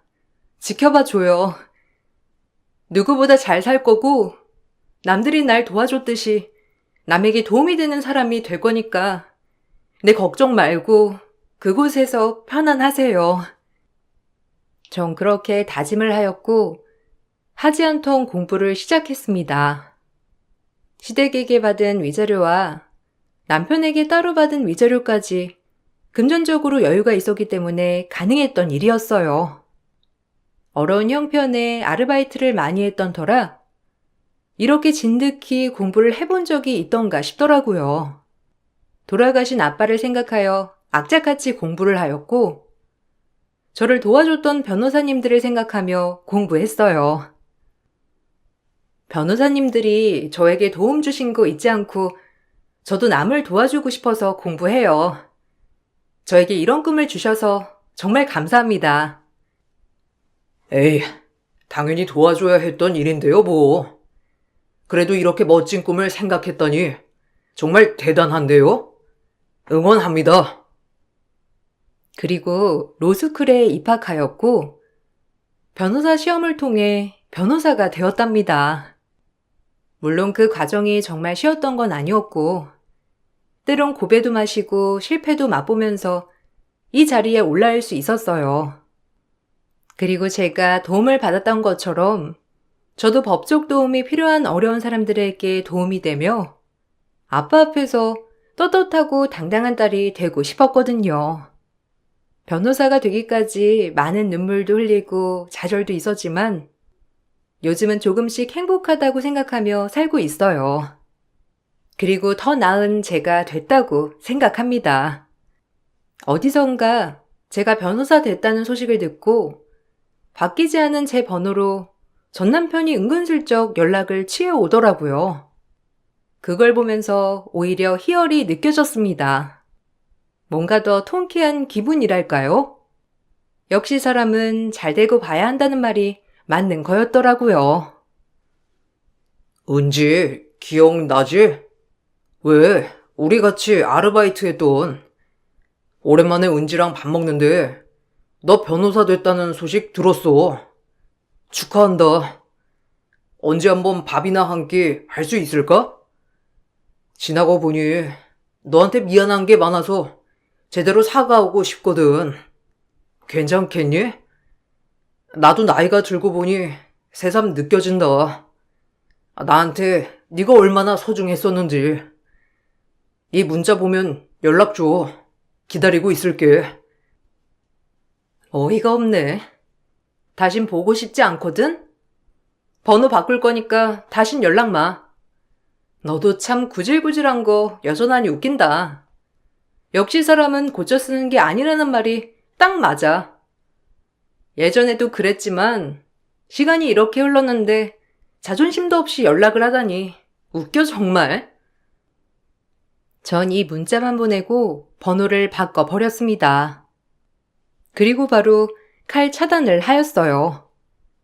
속이 미묘하게 통쾌하더라고요. 공통된 지인에게 듣기론 회사는 규모가 작아져 예전의 기량을 많이 잃었다고 했고 아무리 아이가 없지만 업계에서 소문도 나버리고 그런 전적이 있던 터라 전 남편은 세장가도 가지 못한다고 하더라고요. 그리고 제가 변호사 된 이야기를 듣고 가장 놀란 건 전 시어머니라고 하면서 남편이 문자 보낸 것도 시어머니가 부추겨서 한 거라고 전달해 주었죠. 인생을 살아가면서 어린 나이에 특별한 경험을 했지만 지금의 제 인생을 살게 해줘서 이 또한 받아들이려고 하고 있습니다. 요즘엔 어려운 사람들을 위해서 무료 변론도 하고 봉사도 하는데 남한테 주는 도움이 이렇게 큰 기쁨이 되는지 많이 느끼며 살고 있어요. 그리고 앞으로도 남에게 꼭 도움이 되는 사람이 되고 싶다는 철칙을 잊지 않으며 살아가고 있고요. 변호사가 된 모습을 아빠가 봤더라면 정말 기뻐하셨겠지만 분명 제가 행복하다는 것을 느끼고 계시겠죠? 앞으로도 아빠를 그리고 저를 위해서 행복을 더 찾아가 보려고요. 여러분, 제 글이 어떠셨을지 모르겠지만 즐겁게 들어주셨으면 좋겠네요. 자칫 무겁고 어두운 얘기지만 지금은 다 극복을 해서 이렇게 밝게 얘기할 수 있거든요. 누군가에게 저도 도움이 되는 사람이 될 거라고 다시 한번 결심하면서 글을 마치겠습니다. 들어주셔서 감사해요. 안녕하세요. 최근까지 결혼을 준비하며 행복한 결혼 생활을 꿈꾸던 예비 신부에서 결혼을 와장창 깨고 제 삶을 개척해 나가고 있는 30대 여성이에요. 구독자분들이 제 이야기를 어떻게 들으실지 모르겠지만 그럼에도 제 이야기를 한번 써 내려가 볼까 해요. 초등학교 상담교사로 재직 중인 저였고 예비 남편과는 고등학교 동창이었어요. 편의를 위해서 그냥 남편이라고 지칭할게요. 동창이었기 때문에 서로에 대해 굉장히 잘 알았고 20대 후반부터 만남을 이어왔기 때문에 결혼을 하는 건 어찌 보면 당연했었죠. 우리 소리가 내 며느리 될 줄 알았다니까. 너네가 고등학교 때부터 좀 붙어 다녔니? 어쨌거나 우리 시어머니와 며느리로서 한번 잘 지내보자. 고등학교 때부터 영민하더니 직업도 아주 잘 골랐어. 딱 봐도 조신해 보이는 게 최고야. 소리가 어렸을 때부터 차분하고 남의 말을 잘 들어주니까 상담교사가 얼마나 잘 어울리는지 몰라. 나도 내 얘기를 그렇게 잘 들어주니까 소리한테 반하기도 한 거고. 결혼 준비하면서 많이들 싸운다는데 우리는 싸우지 말고 잘 헤쳐나가 보자. 어머님이 좋아해 주시니까 좋네요. 그래, 자기야. 결혼 준비하면서 투닥거릴 수 있겠지만 서로 대화를 통해서 풀어보자. 저희 집에서도 남편을 굉장히 좋아했고, 저 역시 시댁에서 환영받는 며느리였어요. 그은한 트러블 없이 결혼 준비를 잘 해나가고 있었지만, 예기치 못하게 남편의 친형이 등장하면서 문제가 발생했어요. 사실 전 그동안 남편이 외동인 줄 알았거든요. 진작 말했어야 했는데. 사실 엄마가 오래전부터 이혼했고, 형은 아버지가, 그리고 난 엄마가 대신 키우셨어. 그런데 아버지가 돌아가시고 형이 엄마를 찾아오게 되었거든. 우리 결혼 준비하는데 갑작스럽게 이런 얘기해서 미안해. 아, 정말? 아니, 사실 문제될 건 없지. 오랫동안 떨어져 있는 형을 찾은 건 좋은 일이잖아. 어머님도 기쁘시겠다. 그렇지. 엄마는 늘 형한테 죄책감만 가지고 사셨거든. 그래도 형이 이렇게 찾아오니까 좋으신가 봐. 나도 기쁘고. 그리고 형은 결혼도 해서 아이도 있고 형수님도 계시더라고. 이것 때문에 엄마가 더 형한테 미안해하는 것 같아. 중요한 날에 옆에 있어주지 못했으니까. 나 역시 어려서 형이랑 헤어져서 잘은 기억 안 나지만 내가 형을 잘 따랐다는 거는 기억나거든. 남편이 외동인 줄 알았지만 뒤늦게 형제가 있다고 해도 달라지는 건 없었어요. 오히려 이 기회에 형제도 찾고 어머님도 떨어져 있는 자식을 찾았으니 더욱더 좋게 될 거라고 생각을 했죠. 그리고 어머님의 주도하에 큰집 가족을 만나게 되었고, 사실 남편과는 영 다른 이미지라 조금 당황했지만 떨어져 산 세월이 있었기 때문에 그저 그러려니 했습니다. 그리고 어머님은 어려서 본인이 챙겨주지 못한 미안함이 있었는지 매우 좋아하시면서도 정말 큰아들한테 쩔쩔매는 모습을 많이 보이시더라고요. 내가 너한테 해준 것도 없는데 애미라고 이렇게 찾아와서 너무 고맙다. 우리 작은 며느리인데 앞으로 가족이 되니까 잘 지내도록 해. 이제 결혼도 얼마 안 남았거든. 그래도 혼주석에 애비가 없어서 걱정했는데 네가 있으니 다행이구나. 네, 엄마. 저도 진작 찾아뵀어야 했는데 아버지 성격 아시잖아요. 꼬장꼬장 하셔서. 그래도 이렇게라도 찾아올 수 있어서 다행이에요. 아, 맞다. 재수씨, 반가워요. 우리 이제 가족이 되는데 얼굴도 자주 보고 지내요. 동생한테 해준 게 없어서 늘 미안한 생각만 들었거든요. 이제라도 형 노릇 할 거니까 지켜봐 주시고요. 아, 뭐해? 당신 얼른 재수씨랑 통성명 하지 않고. 동서니까 내가 말 놓아도 되지? 이제 내가 이 집 큰며느리니까 혹시라도 대소사 있는 건 나한테 늘 물어보고, 내가 동서가 모르는 거 많이 알려줄 테니까 날 잘 따르도록 해. 어머님 다음으로 여자들 중에서 내가 윗사람 아니겠어? 아, 네. 그렇죠. 저도 형님이랑 그리고 아주버님이랑 잘 지내고 싶어요. 이 형제가 또 누가 있는 것도 아닌데요. 이렇게 마주하니까 집이 꽉 차고 너무 좋다. 게다가 떡두꺼비 같은 손자까지 갑자기 생기다니. 내가 늙음하게 무슨 복인지. 하여튼 너희들한테는 엄마가 제일 미안해. 앞으로 너한테도 엄마 노릇 제대로 할 거니까 지켜봐 주렴.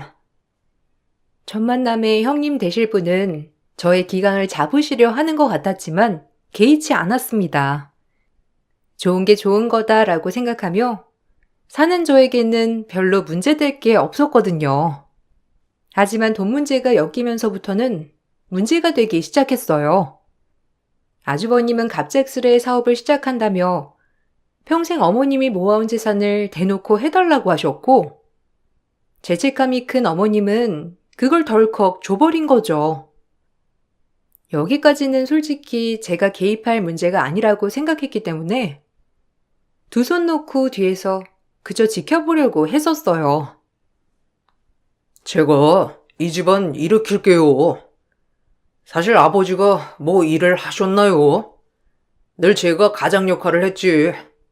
엄마도 아시잖아요, 아버지 성격. 그동안 쌓아온 데이터로 제가 엄마한테 잘하고 이 집안 일으킬 거니 엄마 걱정 마세요. 혹시 아까우신 건 아니시죠? 에이, 그럴 리가 있니? 내가 너한테 해준 게 없는데 이런 거라도 뒷받침할 수 있으면 얼마나 좋니? 걱정 마라. 이 엄마가 너한테 이 정도는 충분히 해줄 수 있으니까. 아유, 미안하다. 진작 널 찾았어야 하는데 널 보면 눈물이 앞을 가려. 걱정 마세요. 엄마가 절 일부러 안 찾은 것도 아니고 그저 아버지가 절 못 보게 한 건데 별 수 있었겠나요? 죄책감 놓으세요. 그냥 엄마는 제 사업 뒷바라지만 해주시면 나중에 장남으로서 엄마 잘 모실 거니까 꼭 그렇게만 해주세요. 아셨죠?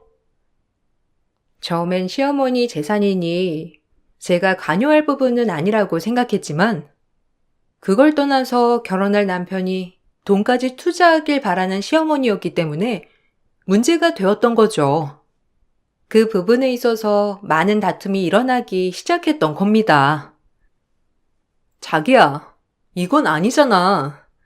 결혼 전이지만 우리 결혼 얼마 안 남기도 했고 자기가 모은 돈으로 우리 집 들어갈 때 보태기로 해놓고선 갑자기 이걸 형한테 투자한다는 건 좀 말이 안 되는 것 같은데? 그리고 이런 건 내가 상관할 수 있는 부분이잖아.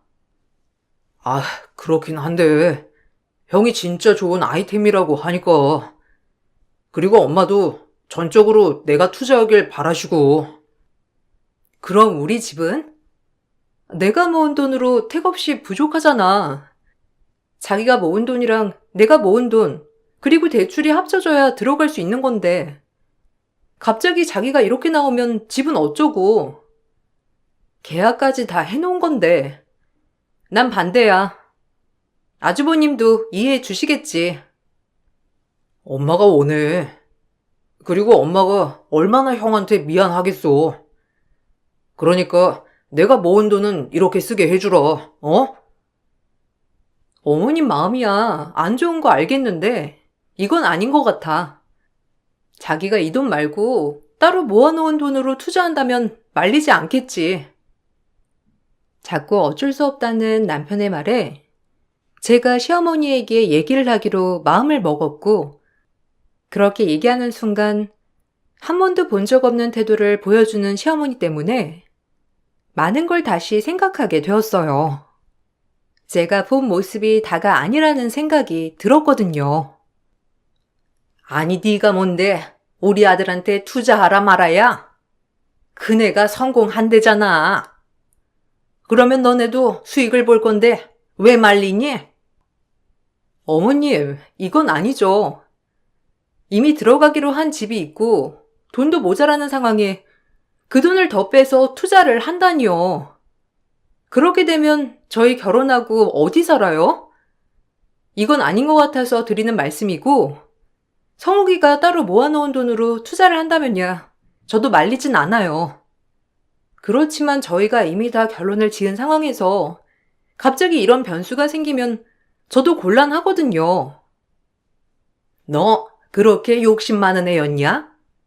결혼 전에 아주 다시 보게 됐다 너. 고등학교 때부터 나긋나긋하길래 오냐 오냐 했더니만 어디서 남자가 하는 일에 왈가왈부하면서 이래라 저래라야. 너 절대 상관하지 마.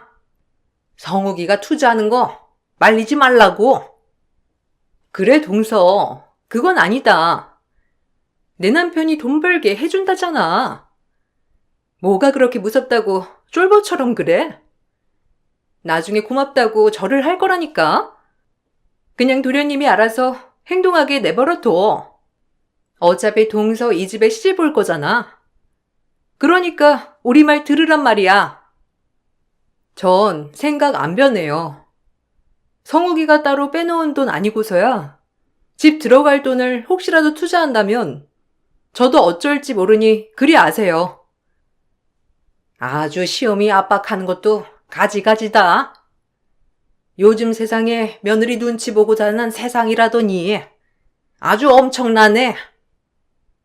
결혼 전부터 끌려다니면 안 된다고 생각을 했기 때문에 저도 할 말은 해야겠다고 생각했고, 그로 인해 시어머니에게 미운 털이 단단히 박히게 되었지만 어쩔 수 없는 부분이라고 생각했습니다. 하지만 남편은 제 말을 무시하고 결국 투자를 진행하게 되었고, 아주버님은 어머님과 돈과 남편의 돈까지 합쳐 동네에 엄청 큰 갈빗집을 차리게 되었어요. 엄청난 아이템이라는 것이 갈빗집인 것도 어이가 없었는데, 본인들은 돈 한 푼 들이지 않고 오로지 투자만 받아 갈빗집을 차린 거였죠. 솔직히 여기까지는 화도 났지만 갈빗집이 잘 되면 계속 수익을 준다고 했기에 조금은 참았어요. 남편도 본인을 전적으로 믿어달라고 애원을 했기 때문에 속는 셈 치고 믿어보자라고 생각했던 것도 사실이었고, 하지만 실속의 태도가 별로더라고요. 아유, 우리 아들이 갈빗집 사장이니까 내가 이 동네에 소문을 잔뜩 내야겠어. 내가 그래도 한 동네에서 오래 살아서 내 얼굴 보고 많이들 와줄 거다. 아주 이 정도 크기면 우리 아들 바쁘기도 하겠어. 가뜩이나 자주 못 보는데 속상하네. 에이, 걱정 마세요. 여기는 주방 이모들이 운영할 거고 전 카운터나 보고 할 거라서 시간은 많아요. 엄마 보러 자주 갈게요. 어머님은 투자 진짜 잘하시는 거예요. 솔직히 이가 사업 수완이 좀 좋은가요? 아마 어머님은 모르시겠지만 예전에도 포장마차 크게 한 적이 있는데 그것도 다 대박 터뜨리고 이석이익 때문에 어쩔 수 없이 접은 거거든요. 아마 고깃집도 잘 될 거예요. 가뜩이나 마음에 안 들었는데 벌써부터 사람들을 부릴 생각만 하는 아주버님이 이해가 가지 않았고, 제 예상대로 처음엔 오픈빨로 가게가 잘 되는 것 같았지만 점점 적자가 나기 시작했어요. 그러면서 주방 이모들 월급까지 밀리는 지경에 이르렀는데, 안 봐도 훤한 가게 상황을 보아하니 저희가 투자한 돈도 회수하지 못하게 생겼더라고요. 그래도 저렇게 한번 된통 당했으니 다신 사업한다는 소린 안 하겠지 싶어 한 번은 넘어가 주려고 했습니다. 신혼집에 들어가는 모자란 돈도 친정에서 조금 보태주기로 했었기 때문에 정말 한 번만 참자라고 많이 저를 다스리기도 했거든요. 하지만 아주버님은 손 벌리기만 급급했어요. 아휴, 네가 조금만 더 도와주면 일단 이번 달 아줌마들 월급 좀 해결하고 다음 달부터 메뉴 리뉴얼 할 거거든. 좀만 도와줘. 일단 나도 가진 게 여유가 없긴 한데 조금 들어놓은 게 있거든. 그거 만기가 다음 달인데 그때까지 기다려줄 수 있어? 아주버님, 죄송한데 이건 아닌 것 같네요. 뭐 어려운 건 알겠지만 이가 투자한 것도 저랑 정말 많이 싸우고 해드린 거거든요. 저희도 결혼식이 남은 입장에서 들어갈 돈도 많고요. 본인이 직접 해결하셨으면 좋겠어요. 당신, 내가 그때 마지막이라고 했지? 적금 손대기만 해봐. 나 진짜 이 결혼 엎을 거야. 집 들어가는 돈도 엄마가 도와주신 거 몰라? 자기 어쩜 그렇게 자기만 생각해? 아니, 동서가 왜 나서서 그래? 도련님이 알아서 하는 거지. 막말로 아직 식 올린 것도 아니잖아. 왜 나서는 건데? 형제들끼리 돕고 살 수 있는 거지. 이런 부분에서 여자가 끼기 시작하면 의상하기 십상이야. 그러니까 동서는 빠졌으면 해. 식 올리진 않았지만 저희 곧 결혼을 앞두고 있고 이제 가족인데 제가 이런 말도 못하나요? 결혼하기도 전에 이렇게 자꾸 돈 문제로 엮이는 거 진짜 아닌 것 같아요. 죄송한데 이번엔 못 도와드리니까 너무 섭섭하게 생각하지 마세요. 분명 우유부단한 남편이 거절을 못할 것 같아 제가 나서서 거절을 했는데 이 사실을 시어머니가 알게 되었고 시어머니는 형제들 일을 제가 나섰다며 저에게 크게 뭐라고 하셨어요. 일이 이렇게 되자 제 결혼까지 주변에서 말리는 상황이 되었죠. 아니, 성욱이 진짜 너무 우유부단한 거 아니야? 야, 결혼하기 전에 때려치워라. 나 알잖아. 우리 집도 돈 문제 때문에 사달란 거. 너 그거 형제끼리 돈 가지고 얽히면 답 없어. 성욱이 아는 입장에 내가 이런 말 하긴 그렇지만 좀 아니다 싶어. 나도 그래. 어머님까지 이럴 줄 몰랐거든. 아무리 어릴 때 헤어져서 미안한 마음이 많다지만 이건 아주버님을 위한 게 아니잖아. 그리고 점점 아주버님이 왜 이제야 찾아왔는지도 의심이 들기 시작한다니까. 나도 네 말에 전적으로 동의해. 전 이 일을 계기로 파혼을 통보했고 남편은 절대 헤어질 수 없다며 다신 안 그러겠다고 싹싹 빌었어요. 이미 식장이며 모든 걸 다 잡아놨던 터라 남편을 믿어보기로 했습니다. 저 역시 하루아침에 남편과 헤어질 수 있는 용기는 나지 않았거든요. 사실 파혼을 했다고 하면 직장에도 알려야 하고 부모님도 저에게 실망을 할 것 같아 말은 세게 했지만 실행은 어려웠어요. 아주 너 독하다. 결국 성욱이가 두 손 두 발 다 들고서야 네가 받아줬다지? 이래서 외동들이 안 되는 거야. 어쩜 형제 사이를 이렇게. 에휴, 됐어. 어차피 긴 말 해봤자 성욱이가 그만하라고 할 거고 내가 네 시숙 도와주는 건 상관 마라. 네, 어머님이 도와주시는 건 저 상관 안 해요. 어차피 도와주지 말라고 해도 어머님은 도와주실 테니까요. 아, 이제 그만해요, 엄마도. 소리가 나를 위해서 그런 거니까 엄마도 그냥 넘어가요. 근데 형을 또 어떻게 도와주려고? 어쩌긴. 그 갈비집 한다고 손해가 어마어마한가 봐. 땅 팔아서 빚도 갚아주고 생활비도 좀 대고 해줘야지. 내가 어려서 못 해준 거 지금에서 해준다고 생각하면 하나도 안 아까워. 오죽 힘들게 살았겠니? 니네 아빠 성격을 내가 모르는 것도 아니고 혼자서 얼마나 끙끙대고 살았을 거야. 그러니까 망하더라도 내가 하나씩 도와주면서 같이 헤쳐나가야지. 어머님의 말이 기가 막혔지만 본인의 재산이니 뭐라 할 순 없었어요. 아주버님은 늦게 만난 어머님이 거의 구세주나 다름없었고 어머님은 매번 아주버님네를 도와주기 시작했습니다. 이게 당연하게 되니 아주버님은 점차 일을 하지 않으면서 매번 어머님께 생활비를 타내기 바쁜 모양새를 보였고 어머님도 점차 버거워하시는 게 저에게까지 느껴졌어요. 말이야 안타깝다, 다 해줄 거다 하시지만 평생 어머님이 모은 재산에도 한계가 있었고 매일같이 돈만 쓰는 시숙을 감당할 순 없었죠. 아유, 집도 전세로 돌리고 이제 할 것도 없다. 소리 잘 구슬려서 성욱이한테 조금 도와달라고 하는 건 어떠니? 저도 그러고 싶죠. 동서가 좀 고집인가요? 형제끼리 그렇게 돕고 사는 거지. 나중에 제가 한번 도련님한테 따로 얘기해 볼게요. 도련님이 도와주신다면 자기가 어쩔 도리 있나요? 결혼하면 장땡이지. 아, 맞다. 다음 주에 어머님, 당숙 할아버지랑 외가 이모분들 다 올라오신다고 했죠? 처음 뵙는데 음식이나 이런 거 넉넉히 준비할까요?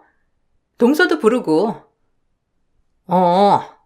우리 장남 찾은 거 많이 내게 공표하고, 소리도 이제 곧 결혼인데 어른들한테 인사시킬 겸 어른들 모셨어. 소리도 소린데 아주 우리 장남 보고 싶다고 다들 난리야. 어려서 보고 한 번도 못 봤으니 어른들이 보고 싶을 만하지. 너도 큰 며느리로서 인사하는 자리니까 단정하게 입고 잘해야 한다. 그 어른들이 돈도 꽤 가지고 계신 분들이거든. 아직까지 실숙을 어른들께 인사시키지 않은 어머님이어서 제 결혼 인사와 겸사겸사 실숙 인사 자리까지 만들어낸 어머님이었어요. 그렇게 마음에 걸리는 게 많은 결혼이었지만 남편 한 사람을 보고 결혼을 다짐했고 식구들이 다 모인 어머님네 인사를 가는 날이었습니다. 가끔 보는 조카였지만 그날 제대로 본 건 처음이었는데 대부분 조용히 태블릿 PC를 보거나 혼자 책을 보는 어린이였거든요. 그렇게 온 식구들이 모여서 기분 좋은 하루를 보내고 있었고 저 역시도 어른들과 담소를 나누며 아주버님이랑도 인사를 하고 저에 대해 덕담도 해주시던 그때 아주버님의 아들, 즉 큰집 아이가 저에게 주스를 쏟으며 말썽을 피웠어요. 어머, 아유 어쩌니? 네 원피스. 화장실 가서 얼른 닦아야겠다. 아유, 우리 장손이 활발하기도 하지. 그렇게 돌아다니다 쏟았네. 아, 괜찮아요. 화장실 가서 닦으면 되죠? 오히려 아이가 놀랬을까봐 걱정이네요. 괜찮니? 난 괜찮으니까 너무 놀라지 마. 예비시댁에 인사 가자마자 내 옷에 주스를 쏟으며 말썽 피운 큰집 아이였고 제가 옷을 닦으러 화장실에 가자마자 기어코 화장실 안까지 따라오더니 저에게 한마디를 날렸어요. 전 그 얘기를 듣고 아차 싶으면서 머리가 혼란스러워졌습니다. 선생님, 저 모르겠어요? 빨리 가요. 여긴 선생님이 있을 때가 아니라고요. 제가 누군지 모르시겠어요? 어? 무슨 말이야? 선생님이라니. 난 이제 네 작은엄마 어머, 너 용현이 아니니? 그래, 기억나. 네가 이렇게 컸어? 참 세월 빠르다.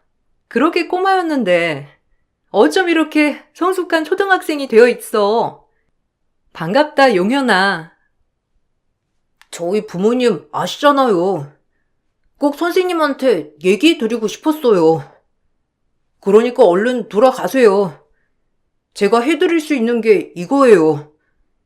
그때 선생님 아니었으면 저도 참 힘들었을 거예요. 그러니까 선생님도 행복하셔야죠. 제가 이것밖에 못 해드려요. 정말 제가 상상 초월한 조카의 정체가 드러났고 그 즉시 집을 빠져나왔습니다. 사실 그 조카는 몇 년 전 제가 상담교사를 하면서 알게 된 친구였고 부모님이 전과자로 교도소에 간 학생이었어요.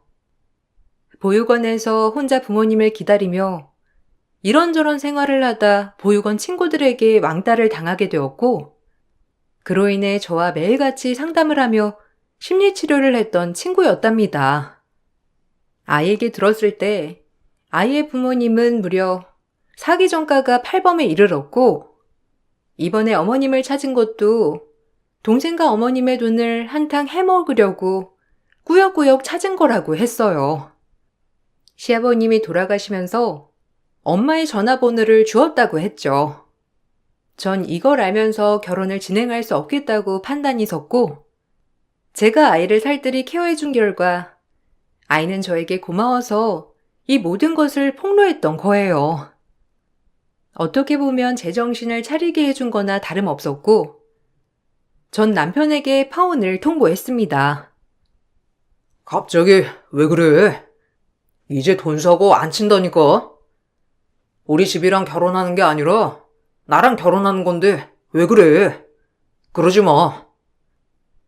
아니, 결혼은 당사자만 보고 하는 게 아니지. 집안 대 집안이 결혼하는 건데 내가 어떻게 당신이랑 결혼하겠어? 당신 가족이랑 손절할 수 있어? 없잖아. 사실 당신네 형 뭐 어려서 같이 산 적 없다고 하지만 지금 정가 8범이야. 그런 아주버님과 형님을 내가 매일같이 마주할 수 있을까? 분명 어머님은 아들이 정가를 가진 것도 안타까워 하시겠지. 본인 돈은 쓸 대로 다 써버리고 이제 누구한테 얘기하겠어? 자기한테 얘기할 때도 올 거야. 나 그때마다 못 견뎌 싸우기도 싫고. 형이 과거가 있지만 그래도 지금은 갱생하고 살고 있어.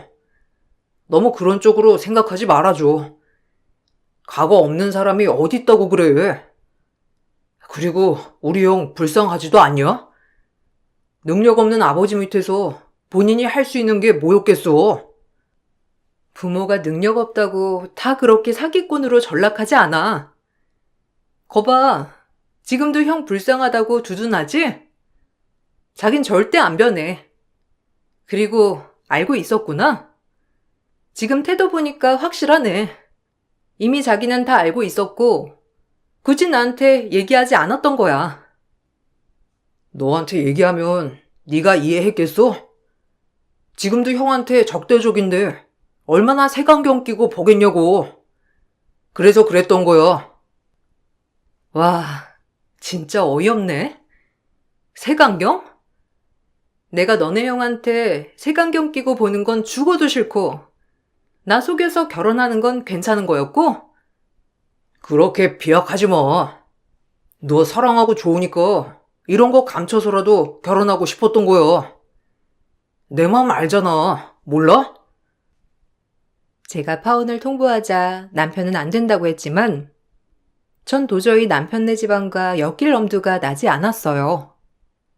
그리고 제가 남편에게 정가 얘기를 하는데 눈 하나 깜짝 않으며 놀라지 않는 남편을 보곤 이미 다 알고 있었구나 싶었던 것이 배신감이 차오르더라고요.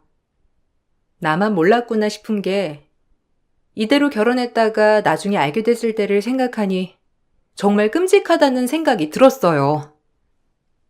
아니 넌 정도 없니? 우리 성욱이가 무슨 잘못이야? 그리고 얼마나 살기 힘들면 남한테 그렇게 사기를 쳤겠어. 그런 마음 한 번 생각 못하고 뭐? 결혼을 엎어?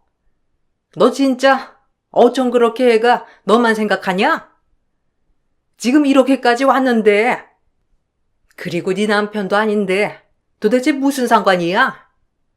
나 진짜 널 알다가도 모르겠다.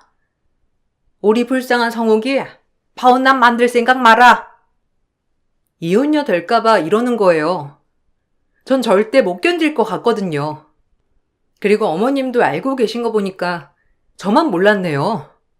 성욱 씨도 알고 있었던 것 같았는데 온 가족이 감쪽같이 저를 속이고 아마 결혼했으면 아무렇지 않게 저희에게도 손 벌렸겠죠? 저 그렇게 안 살아요, 어머님. 그리고 현실을 똑바로 보세요. 힘들다고 남한테 사기치는 게 정상인가요? 아무리 아들한테 미안한 마음이 많다고 하지만 부모라면 자식이 올바른 길을 갈 수 있도록 도와주는 게 부모죠. 그렇게 감쌀 게 아니라. 제 말이 끝나자마자 시어머니는 제 뺨을 날리더라고요. 순간 어안이 벙벙했고 뺨 맞은 게 얼마나 아팠는지 순간 아무 말도 안 나오고 이기의 시어머니 본색을 알게 된 것 같아 오히려 파혼하길 정말 잘했다고 느껴졌습니다. 자식 일에 물불 안 가리는 게 부모라지만 저렇게까지 두둔하는 걸 보니 앞으로 제 앞날이 어떨지 딱 직감하면서 안도했어요. 감히 내 아들을 네가 뭔데 판단해? 뭐? 부모라면 감싸면 안 된다고? 주제 파악도 못하게 어디서 입을 놀려? 결혼도 안 했는데 이 정도면 역시 결혼하고 나면 알만 하겠네요. 이번 일 절대 못 넘어갑니다. 성욱 씨, 봤지? 나 당신이랑 결혼 못하는 이유 이런 태도들 때문이야. 저 지금 당장 병원 갈 테니 그리 아세요. 책임은 지셔야 하니깐요. 아니 네가 엄마한테 그렇게 대들지만 않았어도 엄마가 널 건드렸겠어? 엄마도 너무하지만 너도 진짜 너무한다. 거봐. 자긴 이 상황에서도 자기 식구 편이지? 내가 어떻게 자기를 믿고 결혼을 해? 오히려 잘 됐어. 이제 다 끝이야. 못된 것? 지밖에 모르는 이기적인 것?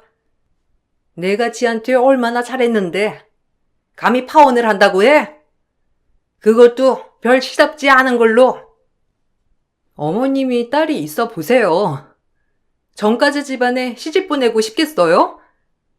제 신세 망치려 하지 말고 제발 본인들 좀 돌아보세요. 전 그 길로 병원을 가서 상해 진단서를 끊었고 전치 2주 상해 진단서에 결과가 나왔어요. 그리고 바로 어머님을 고소하였는데 제가 고소를 하자 무서웠는지 어머님은 바로 꼬랑지를 내리시더라고요. 법이 참 그랬던 게 전 이유 없이 맞았지만 경미하다는 이유로 상해죄가 인정이 되지 않았어요. 하지만 이 모습을 겪어보고 나서 결혼 전 이렇게 이런 일이 일어난 걸 정말 감사하다고 생각해야 하는 건지 싶은 마음이 들었고 오히려 사람들을 잘 알게 된 계기 같아 잘 됐다는 제 합리화를 하기 시작했습니다. 그래, 내가 너 얼굴에 손댄 건 미안해. 근데 네가 어른한테 그렇게 버릇없이 구니까 그랬던 거지. 고소 치하해 줘라. 이제 와서요? 어머님이 그렇게 뺨 날렸을 땐 뒷일 생각 안 하고 그러신 거 아니에요? 저도 정말 어머님 행동에 놀랐네요. 아, 그만해. 엄마가 미안하대잖아. 그래도 엄마가 너 그렇게 예뻐했는데 이러는 건 아니지. 한 번만 용서해줘. 내가 미안해. 그래도 시어머니 며느리들 사이였는데 이렇게 얼굴 붉히면 되겠니? 그동안 봐온 정도 있으니 한 번만 봐줘. 나도 그때 감정 조절이 안 돼서 그랬던 거야. 내 마음이 오죽했으면 그랬겠니? 얼른 치하해줘. 부탁하마. 그럼에도 화가 풀리지 않았고 온 가족이 저를 속이려 했다는 게 아무리 생각해도 분이 안 풀리더라고요. 다행인 건 제 친구 오빠가 변호사였기 때문에 이런 일이 있을 때 위자료 소송을 할 수 있다고 얘기를 들었어요. 혼인 파탄 사유가 전적으로 시댁 쪽에 있었기 때문에 그에 대한 위자료 청구 소송이었던 거였죠. 그걸 듣자마자 잘 됐다 싶어 전 예비시댁에 위자료 소송을 걸었습니다. 시어머니가 제 뺨만 날리지 않았더라도 일이 이렇게까지 되지 않았을 텐데 하면서 말이죠. 이렇게까지 해야겠어? 그래, 내가 미안하다. 그러니까 소송은 취하해. 솔직히 우리도 지금 너 때문에 너무 힘들어. 나만 하겠니? 당신한테 속아서 결혼까지 할 뻔하고 맞는 말 했다고 시어머니한테 뺨이나 맞아대고 지금 이 상황에 당신 형네 부부는 코빼기도 안 비추고 어머님 뒤에 숨어 있는데 나만 하겠어? 신혼집엔 내가 들어가서 살 거야. 어차피 네 돈 한 푼 들어간 거 없잖아. 그 돈마저 형한테 갖다 부었으니 내가 이때 손절 쳤어야 하는 건데. 결혼식장이며 신혼여행 위자료는 네가 물어. 결혼은 네가 깼는데 내가 왜 물어? 네가 물어야지. 그리고 내가 돈이 어딨냐? 엄마가 하도 돈돈 하는 바람에 지금 형한테 다 묶여 있어. 그러니까 네가 물어. 결혼만 잘 진행됐어도 이런 일이 일어났겠어? 그러니까 네가 무는 게 맞지. 이렇게까지 하겠다? 내가 알던 김서국 맞나 싶다 진짜. 이렇게까지 비겁했니? 진짜 잘했다. 너란 애랑 손절 친 거. 형한테 돈 갖다 바칠 때부터 줏대없다 생각했는데 네가 이 정도일 줄 몰랐어. 정말 잘된 일이다, 나한테.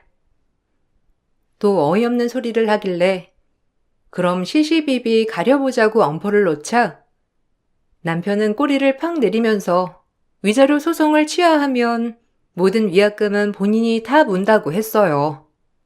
그렇게 결혼하기로 한 모든 과정에서 나온 위약금을 남편이 대신 내기로 하고 전 남편네 집에 소송을 취하했습니다. 돌이켜 생각해보니 그래도 남편과 좋았던 시절도 있었으니 이쯤 그만하자 싶은 마음도 들었고 저도 좀 지치더라고요. 빨리 이 상황을 끝내고 다 털어버리고 싶은 마음이 강하게 들었거든요. 그래, 잘했어. 서로 안 좋게 끝낼 필요 없지. 한두 해 사귄 것도 아니고 결혼까지 약속했던 사이인데. 그래도 정말 잘 된 거야. 나도 그렇게 생각해. 어차피 이제 보지 않을 거고 나도 인생 공부 톡톡히 했지 뭐. 참 내가 파혼할 줄 누가 알았어. 오히려 잘 된 거야. 전화위복이라고. 너한테 더 좋은 일만 일어날 거니까 너무 염려 마. 내가 옆에서 많이 응원해 줄게, 친구야. 전 그렇게 파혼을 하였고 둘이서 살기로 한 신혼집에 혼자 들어왔습니다. 부모님께 너무 죄송했지만 부모님은 오히려 제 선택을 지지해 주셨어요. 그리고 파혼녀라는 낙인이 정말 힘들겠다라고 생각했는데 막상 되어보니 남들은 절 신경조차 쓰지 않았죠. 제가 괜한 의식 때문에 이를 여기까지 몰고 온 게 아닌가 싶은 마음이 들었어요. 그리고 전 지금 더 멋지게 제 인생을 개척해 나가기 위해 영어 공부도 하고 있고 새로운 직장으로 이직 준비를 하고 있습니다.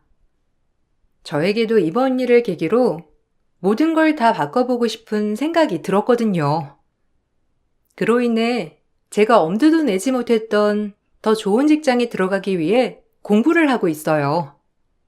이렇게 공부를 하다 보니 제 인생을 더 가치 있게 꾸려나가는 게 얼마나 멋진 건지 깨달았죠. 한 번 사는 인생, 길다면 길고 짧다면 짧은 인생이지만 앞으로의 저를 위해 정말 행복하게 살려고요. 아마 앞으로 펼쳐질 꽃길을 위해 이 정도 역경은 뼈와 살이 되는 가치가 있었겠죠? 여러분들도 지금 힘드시다면 그 상황에 좌절하지 마시고 앞으로의 인생을 위해 꼭 이겨내시길 바랄게요. 제 글을 들어주셔서 정말 감사드리고 좋은 하루 보내세요.